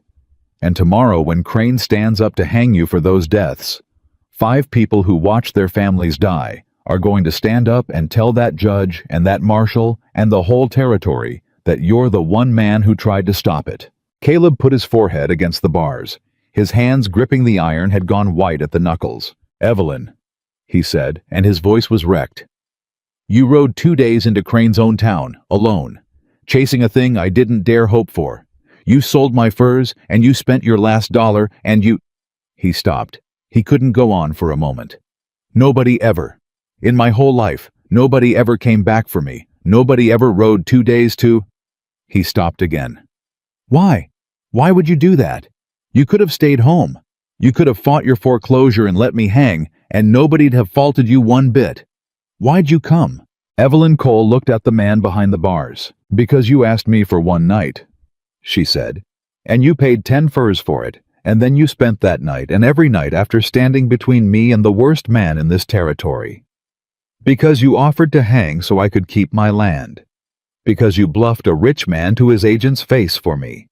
Because you hauled me out of a bog when I was too stubborn to save my own life." Her voice broke clean open. "Because you've been trying to trade yourself away from me since the first day Caleb Dawson and I told you I didn't know how to make you stop. Well, this is how. I stop it by refusing to let you go. I stop it by coming back. You're not the only one in this world who can stand in a doorway." Caleb Dawson looked at her through the bars, and this hard man who'd taken a bullet without a sound who'd faced 4 rifles in a dark yard, who'd stood in front of a federal marshal and set down his own life without flinching. This man's face came apart. "Evelyn," he said, "don't." She reached through the bars and took his hand. "Don't say it in a jail. Don't you dare say it to me for the first time through iron bars the night before they might hang you. You say it to me tomorrow when it's over, when we're both standing in the daylight on the other side of that courtroom. You hold on to it till then. You hear me? You hold on to it and you use it to stay alive, and you say it to me proper, or you don't say it at all." Caleb Dawson gripped her hand through the bars and pressed it to his mouth, and he didn't say it, and the not saying it was the loudest thing she'd ever heard. "Tomorrow," he said against her fingers. "Tomorrow," she said. The deputy came then and made her go, and she went, and she looked back once, and Caleb Dawson was standing at the bars watching her the way a drowning man watches the one rope, and she carried that look with her out into the night, and it kept her upright through everything that came after. The courtroom on the 28th was packed to the walls. Word had gotten around the way it does a hanging trial and a foreclosure on one docket, a wanted man and a widow, and the whole territory that had a stake in Harlan Crane's business came to see how it landed. Crane sat at the front in a good suit, easy, unbothered, a man watching a thing he'd already won. His agent Pruitt sat behind him. The company men from the north filled 2 rows, and the federal marshal stood along the wall with his gray face giving away nothing. Judge Harmon took the bench and Evelyn watched him, and her heart sank because Caleb had been right. She could see at the small nod the judge gave Crane, the ease between them 2 men who'd sat at the same tables. This was Crane's judge. This was the trap sprung, and she'd walked into it with 5 old witnesses and a broken heart and no money and no lawyer. They called the foreclosure first. The matter of the note held by Harlan Crane against the property of the widow Evelyn Cole, the clerk read. $400 due this day. Widow Cole. Harmon looked down at her. "You've the sum or you haven't? Which is it?" Evelyn stood, her knees held. She'd made them hold. "I haven't got $400, Your Honor," she said, and her voice carried clear through the packed room.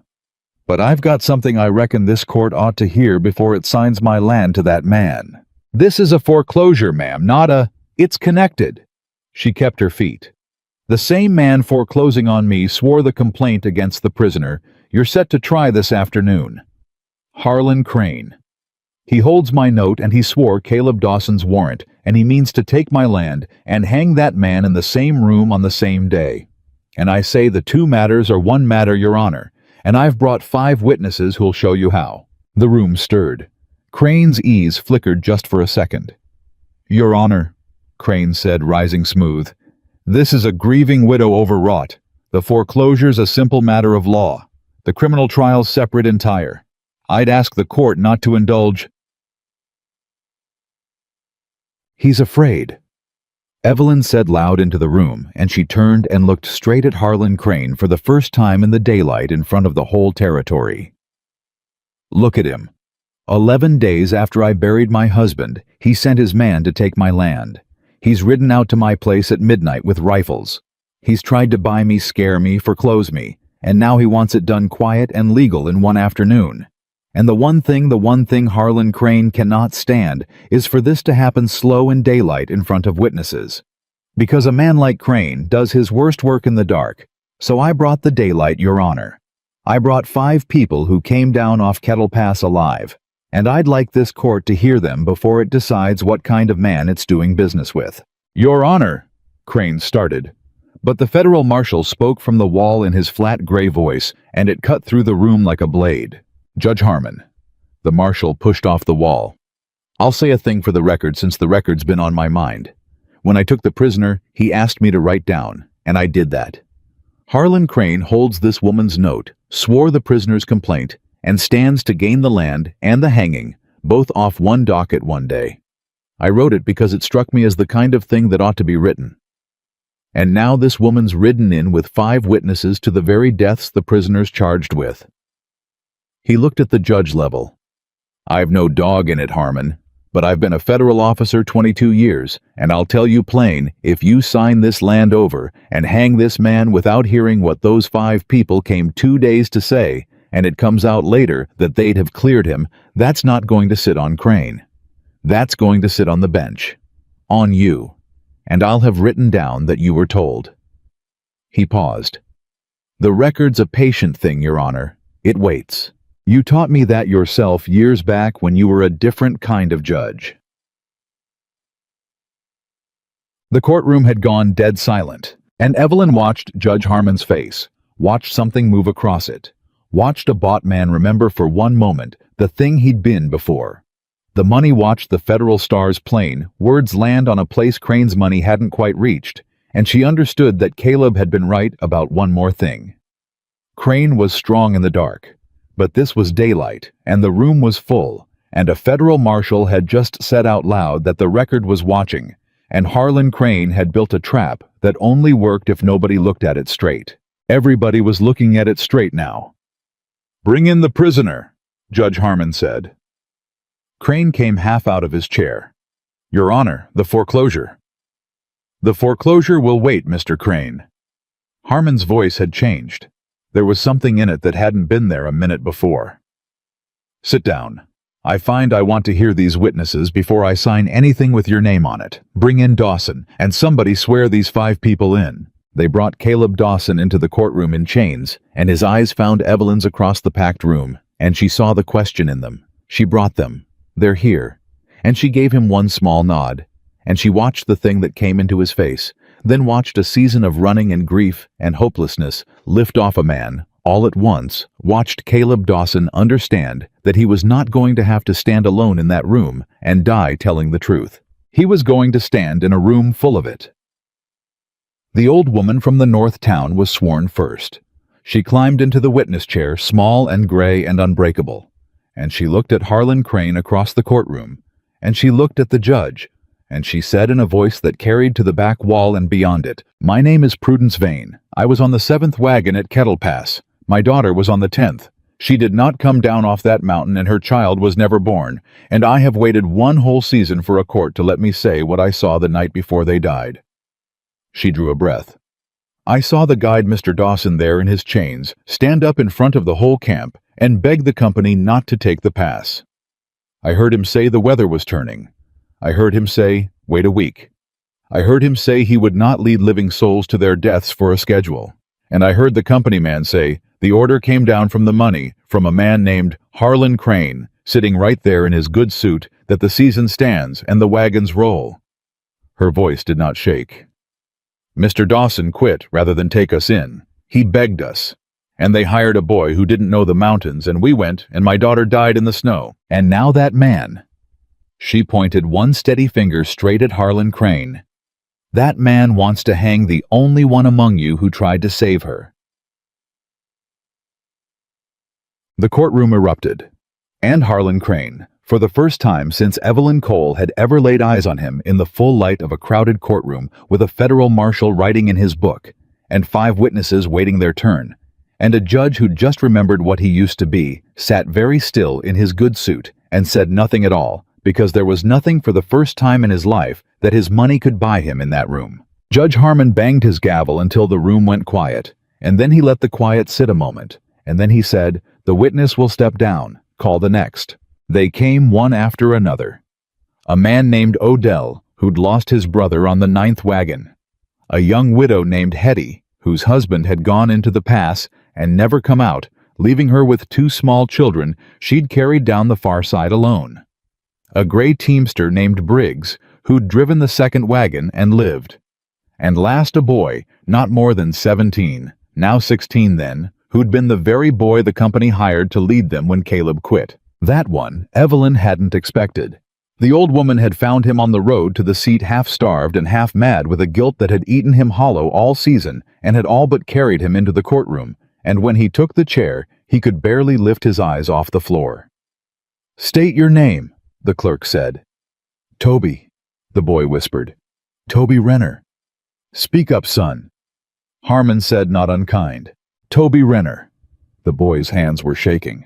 "I'm the one they hired, after Mr. Dawson quit. I'm the one let him in." His voice cracked all to pieces. "I didn't know the mountains. I told him I didn't know the mountains. But the company man said Mr. Dawson was a coward and a quitter, and any fool could follow a trail, and he offered me $20, and my ma was sick, and I—" He stopped. He couldn't go on. The whole courtroom held its breath. "Take your time," the judge said. "Mr. Dawson found me." Toby got out. "The night before, after he quit, found me in the dark by the horses, and he took me by the shoulders and he said, 'Boy, don't you do this. That pass is death. You don't know it and I do, and I'm telling you, $20 ain't worth what's up there.' He begged me, same as he begged the company. He said—" The boy's face crumpled. He said, "You take these people in, you'll carry it the rest of your life, and it's a long life to carry a thing like that." And I didn't listen. I took the $20, and I let 'em in. And 3 wagons of 'em died, and Mr. Dawson's the one they're hanging for it, and I've been trying to die all season for the shame of it, and I couldn't even do that right." He looked up at last, straight at Caleb in his chains. "I'm sorry. God knows I'm sorry. You told me. You told me and I didn't listen. It should be me in them chains, not you. It was always supposed to be me." The courtroom was dead silent.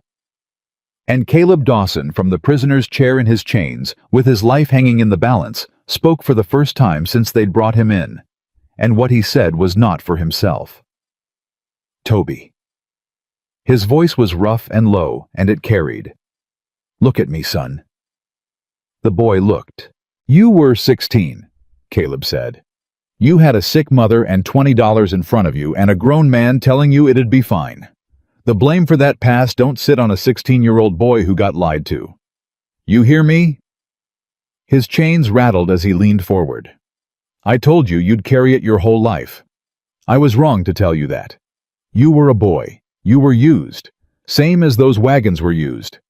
Same as all of us in this room have been used by the man that counted the money." He turned his head, then slow, and looked at Harlan Crane.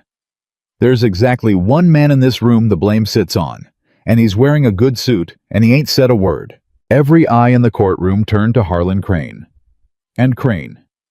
Evelyn watched him gather himself, watched the smooth, rich certainty come back over him like a man pulling on a coat. Because this was Harlan Crane. And Harlan Crane did not lose, had never lost, and would not begin now in front of a room full of people he considered beneath him. He stood. "Your Honor!" His voice was calm, reasonable, almost gentle. The voice of a man explaining a simple thing to excitable children. "I've listened to a great deal of grief this morning, and I feel it I do. These are terrible losses. But grief is not evidence." He spread his hands. "Not one of these witnesses has produced a single document, a single order, a single line of my hand. What they've given this court is hearsay. What a company man supposedly said a dead man's schedule supposedly was. I signed nothing. I gave no order. I am an investor, Your Honor. I put money into a freight company, as 100 honest men in this territory have done. If a company man made a reckless decision and blamed it on my money to cover himself, that is a tragedy, but it is not my crime." He looked around the room, and his confidence was a physical thing, and Evelyn felt the room begin to tilt back toward him, felt the terrible gravity of a man who had bought his way out of everything his whole life. There is no proof. There is only a grieving widow, a wanted man with every reason to lie, and a boy so eaten by his own guilt he'd say anything to give it to someone else. Where is the document? Where is the order? Show me one thing written down, Your Honor, and I'll hang beside him. But you cannot hang a man on grief and hearsay. Not even Harlan Crane. And the room went quiet, and Evelyn's heart went cold, because he was right. That was the horror of it. He was right. There was no document. There was Caleb's word, and 5 people's grief, and a boy's shame. And against that stood a rich man's calm, and the plain fact that not one scrap of paper carried Harlan Crane's name to that pass. She saw Judge Harmon hesitate, saw the scale in the man's face waver, and Caleb Dawson in his chains said quietly, "He's right, Your Honor. The room turned to him. "There's no document," Caleb said. "Crane's too smart to sign. He never signs. He tells a man, and the man tells a man, and the order comes down through 3 mouths, so there's never a hand on paper. That's how a man like Crane's stayed clean his whole life." He looked at Crane. "But you made one mistake, Crane. You told me yourself. Not the schedule, you were too careful for that. But 3 weeks ago, in a widow's yard at midnight, you told her something. Do you remember?" Crane's confidence did not waver. "I've never set foot on that woman's land." "You did," Evelyn said, standing. "You rode out to my place at midnight with 3 armed men. Silas Pruitt was one of them. And you told me you'd come about a man who'd come down off the ridge. You called Caleb a killer and a thief. You said there was money on him and a rope waiting. 3 weeks ago. Before there was any warrant. Before the marshal ever rode. Before any complaint was sworn." Her voice rose. "How did you know, Mr. Crane? How did you know 3 weeks ago that Caleb Dawson was wanted when the warrant wasn't sworn out until—" She turned to the marshal. "When was that complaint sworn, Marshal?" The marshal took out his book, turned the pages. His gray face didn't change, but something in his stillness sharpened. "Complaint dated the 8th, he said. "Sworn in the seat by Harlan Crane, and the midnight you came to my land." Evelyn said, "With rifles calling Caleb a wanted man, that was the 4th. 4 days before you swore the complaint that made him one." She looked at the judge. "He knew there'd be a warrant, Your Honor, because he was going to swear it. He called Caleb a wanted man 4 days before he made him one. A man doesn't know the future, unless he's the one writing it." The room stirred. "Hearsay again?" Crane said, but there was the first thin crack in it now. "Her word against—" "Not just her word," said a voice from the back. Every head turned. Silas Pruitt was standing. Evelyn stared. She had not expected this. Nobody had expected this. Pruitt stood in the back of the courtroom with his hat in his hands, and his face had gone pale, and he was looking at Harlan Crane the way a man looks at a thing he's finally decided to stop being afraid of. "Mr. Pruitt," Crane said, and there was warning in it, ice under it. "Sit down. I was there." Pruitt said to the judge, not to Crane. "The midnight ride, the 4th. I rode with him to the widow's place. And he called Dawson a wanted man that night 4 days before he swore the paper. I heard it. And I've heard a lot of things these 3 years, Your Honor, working for that man." He swallowed. "I've carried notes I shouldn't have carried and delivered messages I shouldn't have delivered, and I told myself it wasn't my business. The man just held paper. That's all. A man's got a right to collect his debts. But I stood at that widow's gate 3 weeks back, and I watched a wounded stranger step in front of her, and I watched her face down, 4 rifles, rather than give him up, and I—" His voice broke. "I've been sick over it every day since, because I knew. I knew what Crane meant to do to her. Foreclose her and hang the one man that'd stand for her both in a day and call it law. And I helped. God forgive me, I helped." "Silas!" Crane's voice was low and terrible now, all the smoothness gone. "You're a fool. You're throwing your life away on a widow's tears." "Maybe," Pruitt said. "But I'll throw it away clean then. Better than keeping it dirty." He turned to Judge Harmon. "Your Honor, there's a document. Crane says there's no document, and there's not one from him to the pass. He's too careful for that. But there's another kind." He drew a breath. "The company keeps books, ledgers. And I've seen the entry, I've seen it with my own eyes, where the long route and the short route were both figured the cost of each in Crane's own accounting. The short route, and beside it in the margin the words, 'Schedule holds HC,' in his own hand. Not the order to go, but the arithmetic. The proof that he sat and figured the cost of 2 extra weeks against the risk of the pass, and chose the pass to make the season. It's in the company ledger in the North Office. And I can tell this court exactly which book and exactly which page, because I'm the one carried that ledger back to the safe." The courtroom exploded.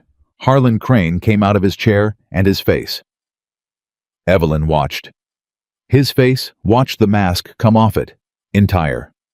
Watched 30 years of bought respectability fall away and leave underneath it the thing that had always been there. the cold counting animal that had sent 12 people into the snow and slept fine after. And Crane said in a voice nobody in that room had ever heard him use, stripped and vicious, "You'll hang for this, Pruitt. You'll all hang. You think a marshal and a page in a ledger can touch me? I own half this territory. I own the men that count the votes and the men that hold the notes. And I have owned judges better than this one. Mr. Crane!" Judge Harmon's gavel came down hard. Once. And the judge's voice, when it came, was not the voice of a bought man. It was something older, something that had been buried under Crane's money for years, and had just in the space of one morning dug itself back out. "You'll want to stop talking, because you've just said in a full courtroom in front of a federal marshal that you have owned judges, and I believe you meant me, and I find that I do not care to be owned any longer." The room went utterly still. "I've sat on this bench 11 years. Harmon said slow, "and I have made my peace with a great many things I should not have made peace with, because a man tells himself the compromises are small, and then one day he looks up and he's the kind of judge that hangs the innocent to keep a rich man clean and calls it the law." He looked down at Crane, and his old face was hard as stone. "I don't know if I'm still a good judge, Mr. Crane. I gave that up a while back. But I find this morning that I would like to try to be one again before I die. And I'm going to start with you." He turned to the marshal. "Marshal, I want that ledger. Send a writer to the North office today with a federal order under my seal. Mr. Pruitt will tell your man which book and which page. If that entry is there, as he says in Crane's hand—" "It's there," Pruitt said. "Then this court will have its document." Harmon's gavel hovered. "In the meantime, the charges against Caleb Dawson are suspended, and the prisoner is remanded to the marshal's custody, not for hanging, but for his own protection, until this court has that ledger in its hands." He looked at Crane. "And Harlan Crane, you are hereby detained on this court's own order, pending investigation into the deaths at Kettle Pass, the swearing of a false complaint, and the attempt to influence this bench. Marshal, take him." Harlan Crane did not go quietly. He came apart in front of the whole territory, the man who'd never lost, who'd bought his way out of every consequence. His whole life watched the money fail him for the first time in a courtroom he'd built to be his own. And he raged. He threw over the table. He cursed the judge, and the marshal, and the widow, and the dead. It took 2 men to hold him, and even held. He screamed his threats at the room. Promised ruin, promised rope, promised that he'd buy his way out by sundown, and hang every soul who'd stood against him. And the more he screamed, the smaller he got. The plainer it became to every person watching that this was a small, vicious man, who'd only ever been large because everyone had been too afraid to look at him straight.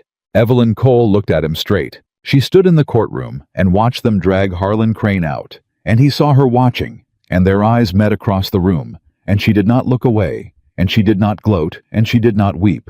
She just looked at him, the man who'd come for her land 11 days after she buried her husband, who'd ridden to her door at midnight, who'd tried to buy her and scare her and break her and take from her the one word she had left, and she let him see in her face that a widow he'd counted on to lose quiet had ridden 2 days into his own town and pulled his whole world down around him with nothing but the truth and 5 old grieving witnesses and a heart that would not let one good man hang. "You should have left me alone, Mr. Crane," she said quietly as they dragged him past.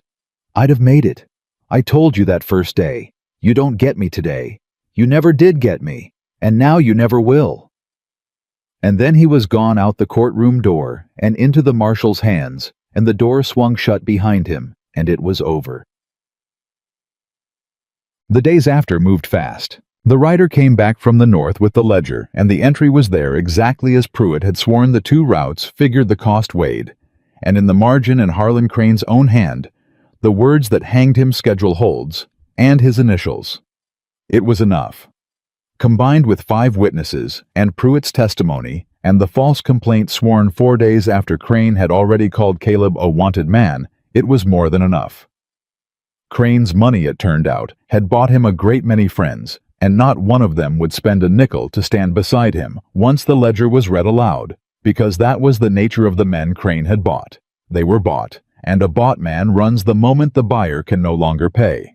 They dropped the charges against Caleb Dawson entire. Not suspended. Dropped. Judge Harmon read it into the record himself, and he read into it too.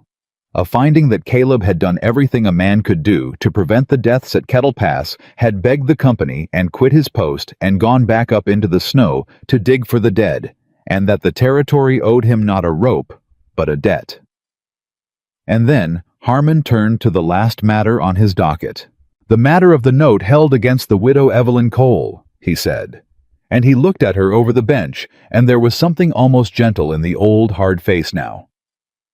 Widow Cole. That note was held by a man this court has found to be a fraud, who acquired your paper for the purpose of stealing your land through a rigged foreclosure timed to a false hanging. This court finds the note void as an instrument of that fraud. The gavel came down. The debt is extinguished. The land is yours free and clear, and no man in this territory will trouble you for it again. And I'll tell you, ma'am, off the record, and man to woman, it was the finest piece of justice work I've seen done in a courtroom in 20 years, and it was done by a widow with no money, and no lawyer, and nothing but 5 witnesses and a spine of iron. I'm obliged to have seen it. Evelyn Cole stood in the courtroom and heard her land handed back to her, and heard Caleb Dawson set free, and she should have felt the whole world lift off her shoulders at once. And she did mostly. But there was a thing she'd seen in Caleb's face when they read him free, a thing that had put a small, cold stone in her chest. Even in the middle of all that joy, a shadow, a turning away. A look she'd learned to read in 8 days on a fence line. The look of a man deciding something alone. She found him outside the courtroom in the last light, standing by the bay horse the marshal had returned to him, and she knew before he said a word. "You're leaving," she said. Caleb Dawson turned, and the look on his face confirmed it and broke her heart, and she'd known it was coming, and it broke her heart anyway. "Evelyn," he said, "you're leaving, after all of it. You got free and you got your name back, and I got my land, and you're standing here by that horse fixing to ride off." Her voice shook with anger, now real anger, the clean, hot anger of a woman who's been left before. "Say it then. Don't stand there with that face on. Say the thing you're getting ready to say." "There's Crane's men," Caleb said quietly. "The bought ones. Some of them ran, but not all. And Crane's got money still, and money makes friends, even in a jail. And a man like that doesn't forgive. He'll spend his last dollar from a cell buying somebody to do what he can't." He looked at her. "You've got your land back, Evelyn. Clean. Free. The one thing you fought for. And if I stand on it beside you, then every gun Crane can still buy from that cell knows exactly where to point. At the guide that hanged him. And at the woman standing next to the guide." His jaw worked. "I won't do that to you. I won't be the reason your free land turns into a place with a target on it. You didn't ride 2 days and pull down the worst man in this territory just to spend the rest of your life watching the road for the men he sends. So you'll watch it for me instead," Evelyn said. "From somewhere else. Alone. That's the plan." "That's the plan. It's a coward's plan, Caleb Dawson." She stepped close to him, right up to him, furious. "And you are not a coward. I have watched you be a great many things, but I have never once watched you be a coward, so don't you start now, and don't you dare call it protecting me. You told me you stood in my barn, and you told me you were done running. You said you'd rather stand and tell the truth than live another day carrying it. And now you've told the truth and you're free, and the first thing you want to do is run again from me, and call it my own good." Caleb closed his eyes. "Evelyn, you said you'd say it to me." Her voice cracked wide open now. "In the jail. You pressed my hand to your mouth and you said tomorrow. Well, it's tomorrow, Caleb. It's been 3 tomorrows. And now you're going to ride off without ever saying it, and let me stand here the rest of my life, not knowing if I made it up, if I rode 2 days and pulled down a rich man for a thing I only imagined. I love you." It came out of him rough and sudden and torn loose, and it stopped her cold, stopped her voice, stopped everything. "I love you," Caleb Dawson said again, quieter, wrecked. "God help me, Evelyn. I have loved you since the first night, since you stood in that yard with a rifle and told me no, and then let me in anyway because your conscience overruled your good sense. I loved you when you hauled me out of that bog. I loved you when I found out you sold my furs and rode 2 days into Crane's own town to save a wanted man's neck. Nobody ever came back for me in my whole life, and you came back, and I have loved you every mile and every minute since, and that—" His voice broke entirely. "That is exactly why I have to go. Because I love you too much to be the thing that gets you killed. Because you finally have your land and your peace. And your name is clean in this territory. And if I stay, I bring the danger right up onto your porch. Loving you is the reason I'm leaving. It's the only reason strong enough to make me do it." Evelyn Cole stood in the last light and looked at the man who'd just told her he loved her and told her goodbye in the same breath. And she understood him. That was the cruelest part. She understood him completely. Understood that this was who he was. A man who'd spent his whole life protecting people by putting himself between them and the danger. A man who'd stood in a doorway bleeding and offered to hang and bluffed a rich man and hauled her from a bog, and who could not now at the last imagine any way of loving her that didn't mean leaving her safe and going off alone to be the target. "All right," she said. Caleb blinked. Whatever he'd braced for it wasn't that. "All right. You heard me." She wiped her face hard once. "You're a grown man, Caleb Dawson. I can't tie you to my fence. I learned a long time ago you can't keep a man who's decided to leave. I was married to one for 11 years, one who was always leaving even when he was standing still. So, all right, if you've decided that loving me means leaving me, then I can't stop you. I won't beg. I've done enough begging in courtrooms this week to last me a life." She stepped back from him. "But you listen to me first," she said. "You listen good because I'm only saying it once. That land is mine now, free and clear. And it's got a spring on it that doesn't quit, and a fence that's finally mended, and a house with a plate on the table, and an empty chair beside it, and it is going to be there. Whatever you decide. Whatever roads you ride watching for Crane's men. That land and that chair and that woman are going to be right there on the finest piece of ground in the valley, and they are not going anywhere." Her chin came up. "So you go do what you have to do. You go be a target somewhere far from me if that's the only way your stubborn heart knows how to love. But understand that you're not protecting me by leaving Caleb. You're just leaving. And there is a difference, and one day out on some empty road, you're going to feel it." Caleb Dawson looked at her for a long, long moment. Then he did the hardest thing she'd ever watched a man do. He turned, and he put his foot in the stirrup, and he swung up onto the bay horse, and he looked down at her from the saddle with a face that was coming apart at every seam. "Evelyn," he said. "Don't." She wrapped her arms around herself. "You've said the only two things worth saying. You said you love me, and you said goodbye. Don't spoil either one with talk. Just go if you're going. Go on." And Caleb Dawson turned the bay horse toward the road, and he rode. She watched him the whole way. She watched him ride down the main street of the territorial seat in the failing light, watched his broad back get smaller, watched the horse. She'd sold his furs to feed, carry him away from her.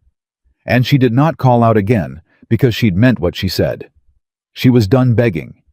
And because some part of her, the part that had learned to read weather in animals and men, was watching him go, and marking every hesitation in it, every time his shoulders tightened, every time the horse slowed a half step, under a hand gone uncertain on the reins. He stopped at the end of the street. He sat there a long moment at the edge of town, at the place where the buildings gave out, and the road ran on toward everywhere and nowhere. And Evelyn Cole stood 100 yards back, and watched the man wrestle with himself in the last of the light. And she did not move, and she did not breathe. And she thought, "Turn around." She didn't say it. She only thought it with everything in her. "Turn around, Caleb Dawson. You've protected people your whole life by leaving them. Just once. Just this once. Stay." He didn't turn around. He rode on. Out past the last building, out onto the open road, out of the town and out of the light. And Evelyn Cole stood alone in the street of a strange town with her land won and her heart in pieces. And she watched the man she loved ride off to keep her safe by breaking both their hearts. And she thought that this of all the hard things this month had asked of her was going to be the one she never got over. She was still standing there when full dark came. She was still standing there when the old woman Prudence Vane came and found her, and put a thin, strong arm around her shoulders, and said nothing at all, because there was nothing to say, and the two of them stood together in the dark. Two women who'd lost too much, one who'd lost a daughter to the snow, and one who'd just watched love ride off down an open road. "He'll come back," the old woman said finally. "No," Evelyn said. "He won't. He's the kind that protects you by leaving. I've seen it all the way through him. He'll spend the rest of his life out there watching the road for Crane's men so they never find their way to my porch, and he'll call it love, and he'll die alone on some trail thinking he did right by me." Her voice was flat and empty and certain. "He won't come back. He loves me too much to come back. That's the whole tragedy of the man." The old woman was quiet a while. "You know," she said, "my daughter married a man like that. A man who thought the loving thing was always the leaving thing. Off to make his fortune. Off to build them something better. Always leaving, always for her own good." Her arm tightened on Evelyn's shoulders. "And then one winter he stayed. Just once. Stayed home instead of going. And that was the winter they got on the wagon together, the two of them going west to the life he'd finally decided to build beside her instead of away from her." Her old voice didn't break. It had broken all the way a season ago and gone past breaking into something harder. "And they died in that past together. So I don't know, child. I don't know if the leaving kind or the staying kind is the one that breaks your heart worse. I've had both. They both end at a hole in the ground." She looked out at the dark road where Caleb had gone. "But I'll tell you this much. The winters my son-in-law left my daughter was safe, and she was lonely, and she cried herself to sleep. And the winter he stayed, she was in danger, and she was happy. And she died happy beside the man she loved, going toward a life they'd chosen together." She turned Evelyn gently by the shoulders. "Safe and lonely, or in danger and loved. That's the only choice this hard country ever really offers a woman. And every woman's got to make it for herself, and live with it, or die with it. He's made his. Now you get to make yours." Evelyn Cole stood in the dark and looked at the empty road. And somewhere out on that road, a mile gone into the night, a big man on a bay horse rode alone, toward everywhere and nowhere, carrying his love for her like a stone he'd chosen to carry rather than set down at her feet. And neither of them yet knew which kind of ending this was going to be, the leaving kind or the staying kind, the safe and lonely or the in danger and loved, because the road ran on into the dark ahead of him, and the chair sat empty on the finest piece of ground in the valley behind him, and between the two of them lay a whole year of hard country and every hard choice it would ask. Evelyn Cole made her choice on the ride home, and she made it the way she'd made every hard choice of her life, alone on a horse with nobody to help her carry it. She chose the land. Not because she'd stopped loving Caleb Dawson. She would love that stubborn man till they put her in the ground she knew that with the same cold certainty she knew weather. But because the old woman had it wrong, or half wrong. It wasn't safe and lonely, or in danger and loved. There was a third thing, a harder thing, and Evelyn had 2 days on the road to find it. It was this: you built the life. You built it good, and you built it strong, and you built it whether he came back or not, and you did not spend it standing at the end of a street, waiting on a man's shoulders to turn. She'd spent 11 years waiting on a man to arrive at a life he was always leaving toward. She was done waiting, so she went home and she built. The first week she nearly worked herself into the box Silas Pruitt had once warned her about. She was up before the sun and down after it. She mended everything Caleb's leaving had left, half done the last of the fence, the barn roof, the kitchen door that still hung crooked. She sold no cattle. She bought 2 more with money that came unexpected from the territory itself, a small settlement. Judge Harmon pushed through for the wrong done her, and she bred her scrawny herd up. Careful, and by fall the spring on the north end was watering 39 head that were no longer scrawny because a drought breaks eventually, and hers had broken. The valley changed around her that year, and that was the strangest part. Because when Harlan Crane fell, the whole valley he'd owned came loose. The notes he'd held reverted or voided or got bought up, honest. The neighbors he'd scared off drifted back. And the people who'd whispered about the widow, who'd sent no dish to her husband's grave, who'd driven out to smell her laundry. Those same people one by one came to her gate that year with their hats in their hands. The preacher's wife came first. Mrs. Aldous drove out in her buggy in the early fall with no covered dish and no pretext, and she sat there at the gate a long moment before she got down, and when she got down, she couldn't hardly look Evelyn in the eye. "Evelyn," she said, "I've come to say a thing, and it's a hard thing to say, so let me get it out." She twisted her gloves in her hands. "I judged you. When there was a man on your place, I drove out here to have a look, so I'd have something to tell the town, and you saw right through me, and you were right to. And then you rode off and did the bravest thing anybody in this valley has done in my lifetime. You pulled down Harlan Crane, a widow with no money. You did what not one man in this valley had the spine to do, though every one of us had reason." She looked up at last. "And I stood in my kitchen and whispered about your laundry. I am ashamed, Evelyn. I've come to say I'm ashamed." Evelyn Cole looked at the old woman a long moment. "You held my mother's hand when she died," she said finally. "I hadn't forgotten it. Even when I was angry at your gate, I hadn't forgotten it." She opened the gate. "Come in, Mrs. Aldous. I've got coffee on. It's not much of a house, but the door hangs straight now, and there's a chair." And that was how it started, the valley coming back to her one hat at a time. Not because she'd won, though she had. Because they'd watched a woman they'd written off do a thing that shamed them all. And there is nothing that draws people to a person like being made gently and without a word of gloating to feel the size of their own smallness against the size of somebody else's spine. By winter, she was not the lonely widow the valley had condemned. She was the woman who broke Harlan Crane. Folks brought her their troubles, now their disputes, their questions about notes and deeds and law, because she'd stood in a courtroom and beaten the richest man in the territory with nothing but the truth, and a valley remembers a thing like that. Prudence Vane came down from the north and took the little room off the barn, where Caleb had once bled and stayed, because she had nowhere else, and Evelyn had room, and the two women had been forged into something like family in a boarding house and a courtroom. And grief shared under one roof is grief halved. But every evening when the work was done, Evelyn Cole walked out to the fence line at the west edge of her land, where the road came down into the valley, and she looked at that road a while before she went in. She didn't wait. She'd told herself she was done waiting, and she meant it. She didn't stand there hoping. She just looked at the road once a day, the way you look at a scar. Not because it hurts anymore quite, but because it's part of you now, and you'd be lying to yourself to pretend it wasn't there. "You still looking at that road?" Prudence said one evening, come up beside her. "I'm looking at the weather," Evelyn said. "You're looking at the road." "I'm looking at the weather over the road." The old woman almost smiled. "He'd be a fool not to come back." "He's not a fool. That's the trouble." Evelyn turned from the fence. "A fool would have come back the first week, danger be damned, and I'd have had him and lost him both to some hired gun by spring.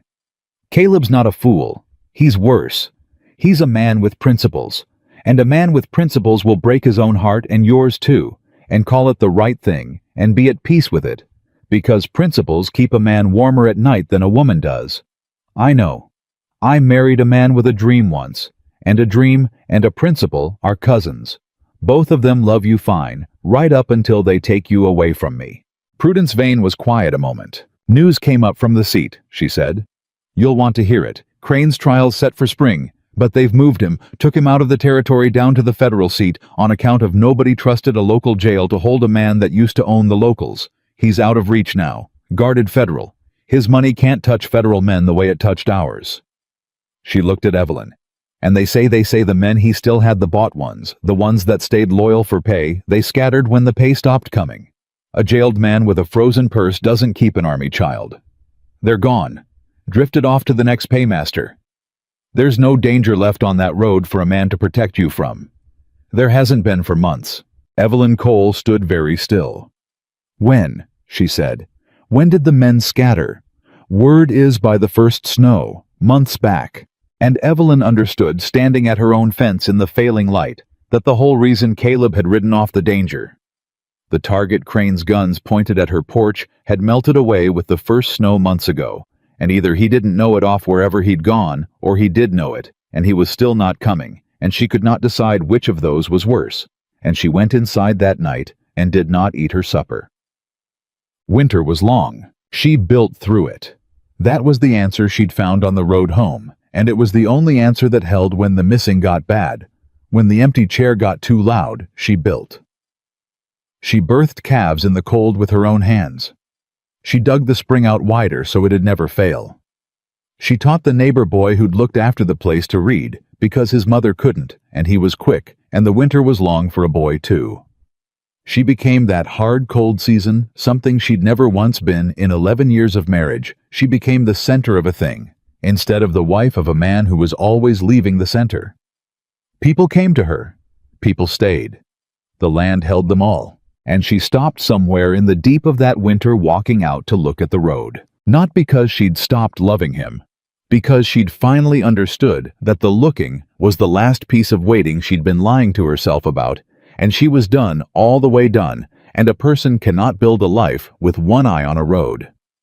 So she stopped. She let the road be just a road. She turned her chair at supper so the empty seat was at her back and not across from her. And she filled the house with the sounds of Prudence and the neighbor boy and the neighbors who came now. And she let the quiet grief of the man who wasn't there settle down under all of it into something she could live on top of instead of inside of. That was the winter Evelyn Cole stopped being the widow who lost, or the widow who won, and became simply Evelyn Cole of the finest piece of ground in the valley who could stand any weather and had. Spring came. It came the way it always did. Sudden after the long grip of it, the drought long broken, and the grass coming up green, and the calves finding their legs, and the whole valley shaking off the cold. Evelyn was out at the fence line, the west fence, the one along the road. Though she'd not walked out to look at the road. In months, she was only mending it. That was all the wire had come loose over the winter, and she had the hammer in her hand, and a mouthful of staples, and her hat pushed back, and sweat already on her brow, though it was hardly mid-morning, and she was not thinking about anybody. She'd trained herself out of it. She was thinking about the wire, and she heard hoofbeats on the road. She didn't look up right away. Riders came now. The valley came to her gate all the time these days. She drove the staple home and reached for another, and only then, straightening, did she look toward the road, expecting a neighbor, expecting the boy, expecting anyone at all, except the hammer fell out of her hand. A big man on a bay horse had stopped in the road at the edge of her land. He sat there. He didn't come on. He just sat the horse at the boundary of her fence, at the exact place a man stops when he isn't sure he has the right to come any further. And even at that distance, even after a year, Evelyn Cole knew that shape, the way she knew her own hands, broad through the shoulder, easy in the saddle, still so still, a man who'd watched weather and animals his whole life, and knew how to hold himself quiet. Caleb Dawson. For a long moment, neither of them moved. The whole valley seemed to hold its breath. A year stood in the road between them. A year of empty chairs and unmended fences, and a woman who'd built a life on top of grief because there was nothing else to build it on. And Evelyn stood at her fence with her fallen hammer at her feet, and could not make herself take one step toward him, because she had promised herself she was done walking toward men who left, and she had kept that promise all winter, and she would keep it now if it killed her. So she waited. She made him choose it. She made him come the rest of the way if he was coming, because she had spent 11 years and one long winter learning that a woman who walks toward a leaving man teaches him he can always leave, and she was not going to teach this one anything anymore. She was going to stand at her own fence, on her own land, and let Caleb Dawson decide out loud, with his whole body, whether he was a man who arrived or a man who left. Caleb touched his heels to the bay. He came on slow. Down off the road, up the track toward her fence, and she watched him come, and her heart was doing something violent, and she kept her face still the way her father taught her. Take the blow. Standing up. Except this was no blow. This was the thing she'd stopped letting herself want, riding up the track toward her in the spring light. He stopped the horse a few feet off. He looked down at her. He was thinner than a year ago, and browner, and there was gray in his hair. Now that hadn't been there at the temples a whole hard year's worth of it. But his eyes were the same. His eyes came alight when they landed on her, the same as they had through the bars of a jail, the same as they had across a crowded courtroom, and she had to lock her knees against what those eyes did to her. "Evelyn," he said. "Mr. Dawson," she said. She saw it land. Mr. Dawson, not Caleb. She saw him understand the whole distance she'd put in those two words, a year's worth of distance, and she saw him take it the way he took hard things without flinching, because he'd earned it, and he knew he'd earned it. "I reckon I deserve that," he said. "I reckon you do." He looked at her a long moment. Then he got down off the horse, slow, deliberate, the way a man dismounts when the getting down is a thing he means is a decision and not just emotion, and he stood in front of her with his hat in his hand, turning at this big, hard man who'd faced 4 rifles and a hanging court, turning his hat in his hands like the neighbor boy come to ask a favor. "The danger's gone," Caleb said. "Crane's men scattered when his money froze. There's nobody left on any road to come for you. I made sure. That's where I've been, Evelyn. Not hiding, not running." His jaw worked. "I've been hunting, all winter. I went and I found every man Crane had bought that might have come for you, and I found them one at a time. And I made real sure every last one that they'd drifted too far and forgotten your name, too good to ever find their way back to this valley. That's what I've been doing all these months, making the road safe. So that when I came back, if I came back, I wouldn't be bringing the danger up onto your porch with me." Evelyn stared at him. "You spent a year," she said slowly, "hunting down Crane's men, so the road would be safe, so you could come back clean." "Yes." "You could have written." "I don't write good." "You could have sent word." "Word gets intercepted. A man hunting Crane's men can't leave a trail back to the woman he's protecting." He said it plain, no self-pity in it, just the flat, hard logic of a man who'd thought it all the way through and paid the whole price of it. "I know what the year cost you, Evelyn. I do. I lay awake most nights of it knowing exactly what it cost. But I couldn't come back and stand on your land until I could stand on it clean. Until I could look at that road and know for certain there wasn't a soul left on it that meant you harm. It took a year." He turned the hat. "It's done now. The road's clean. I checked it twice."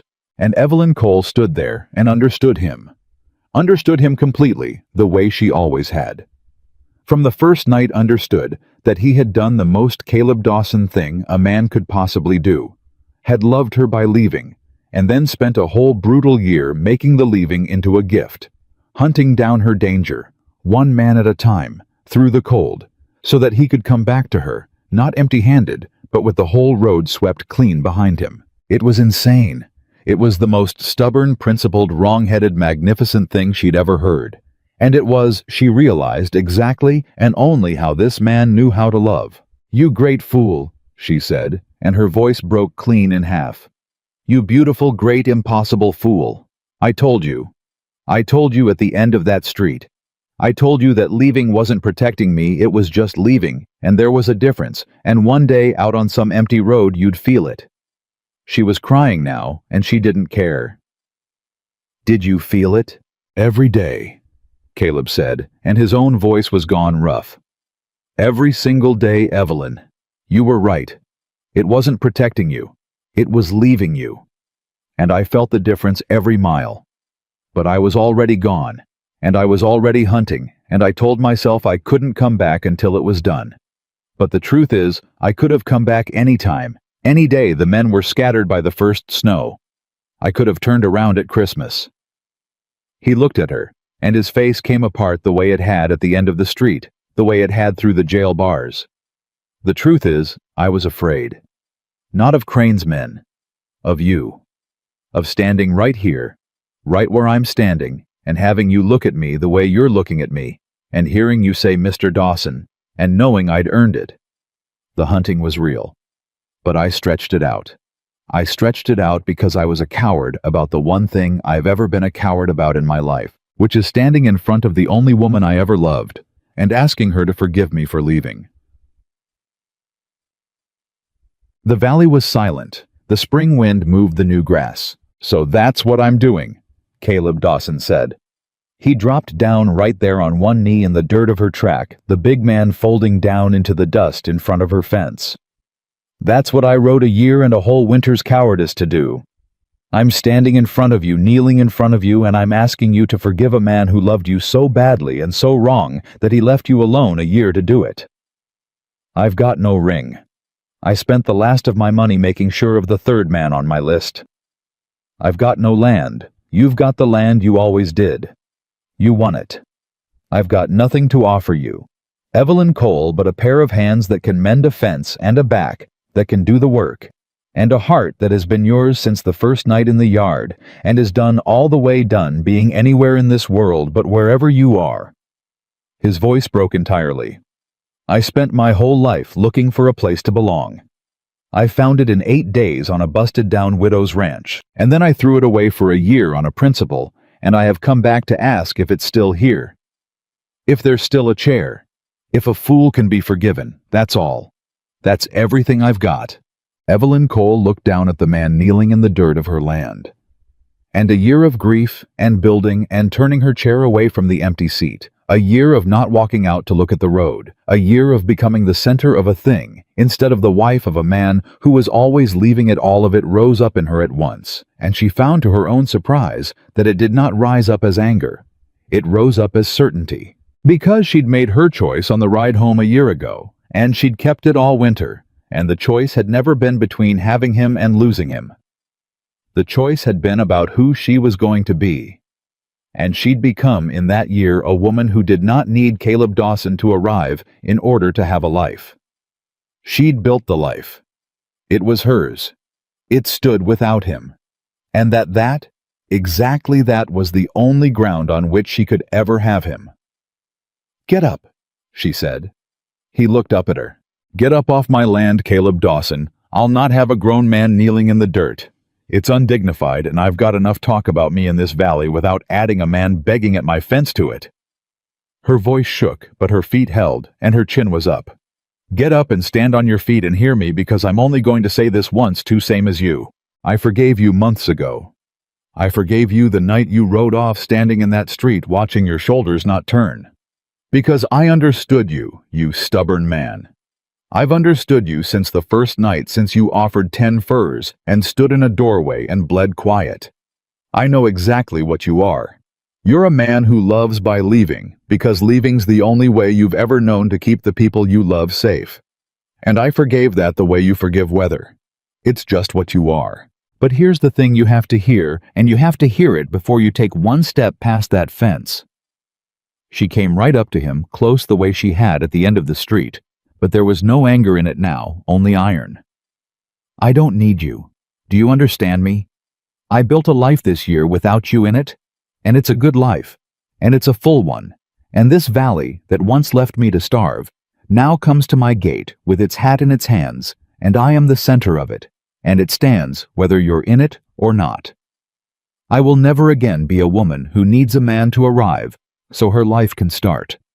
Those days are dead and buried next to Thomas, if you're looking for a woman to rescue ride on. I've done my own rescuing." Caleb Dawson had gotten to his feet. He stood in front of her hat in his hand, and he did not look wounded by it. She watched it come over his face. He looked like a man hearing the exact thing he'd hoped against hope to hear. "I don't want to rescue you," he said. "God knows you don't need it. I watched you rescue me. Then you understand. Evelyn said that if I let you back onto this land, it is not because I need you. It's because I want you. And that's a harder thing and a truer thing, because need you can't help but want you. Choose every day on purpose, with your eyes open." Her voice dropped, and it was steady now, all the way steady. "I chose the land a year ago. I chose to build. And I built something you can come and be part of if you're done leaving. But you don't get to be the center of it, Caleb. I'm the center of it. You get to be a man who chose to stay. That's the only offer on the table. A chair and work, and a woman who wants you but has learned she can live without you. Take it or ride on. But there's no third thing, and there's no going back to how it was, because how it was is gone. And what's here now is better and harder, and it's mine." Caleb Dawson looked at her for a long, long moment. And then this hard man who had taken a bullet without a sound, who had faced a hanging court, who had hunted down a rich man's army alone through a winter. This man's face broke open into something Evelyn had never once seen on it. Not the crooked, exhausted smile from the yard. Not the alight eyes from the jail. Something new. Something that had never had reason to exist before. He looked for the first time since she'd known him like a man who had stopped running for good. "A chair and work, and a woman who wants me," Caleb said slow, like he was reading it off the sky, like he could not believe it was being offered. "But doesn't need me." He shook his head, and there was wonder in it. "Evelyn Cole, that's the finest offer any man ever got in the history of the world, and I don't know that I deserve one word of it, and I would be a bigger fool than I've already proved to be if I rode past it." He put his hat back on. He squared his shoulders. And he said, "I'll take the chair. I'll take the work. And I'll spend every day I've got left choosing you on purpose with my eyes open and never once calling it need, because you're right. Want's the truer thing, and I've wanted you every mile of a year I spent proving I was too dumb to know it." Evelyn Cole looked at the man standing on the edge of her land, and then she did the thing she had promised herself all winter she would never do, and found that it was not weakness after all, because she was choosing it on her own ground, on her own terms. With her eyes open, she closed the last few feet between them, herself of her own free will, and she put her hand flat against his chest where a year ago she'd pressed it to stop the blood, and she felt his heart going under her palm, just exactly the way it had that first night in the dark, fast and fighting and alive. "Then get on the right side of the fence," she said, "and pick up that hammer. There's wire come loose over the winter, and I've been meaning to mend it, and it goes faster with two." Caleb Dawson stepped over the fence onto Evelyn Cole's land. He bent down and picked up the hammer from where it had fallen at her feet. He straightened up, and he stood there beside her in the spring light on the finest piece of ground in the valley, a wanted man cleared, and a widow who'd won two people the whole world had underestimated and left for lost. And he looked out at the loose wire, and the mended fence, and the 39 fat cattle, and the spring that never quit. And he looked at the woman beside him, and Evelyn watched him understand all at once, and all the way down, that he had finally arrived somewhere he was never going to have to leave. "Evelyn?" he said. "What?" "I spent my whole life looking for a place to belong." She took a staple from her apron and set it against the post, and she held it there, and she looked up at him, and for the first time in a year and a long, hard winter, Evelyn Cole let the whole of what she felt come up into her face, and stay there, unguarded in the daylight where he could see it. "And did you find one?" she said. Caleb Dawson raised the hammer. "Yes," he said. "Right here. I found it the first night, and I was too much a fool to know it, and it took me a year to come home to it. But I found it." He drove the staple home clean one stroke, the wire pulled tight and true against the post. "Right here. With you. On the land you won. In the chair you're letting me have. Wanting you with my eyes open every day I've got left." He set the next staple.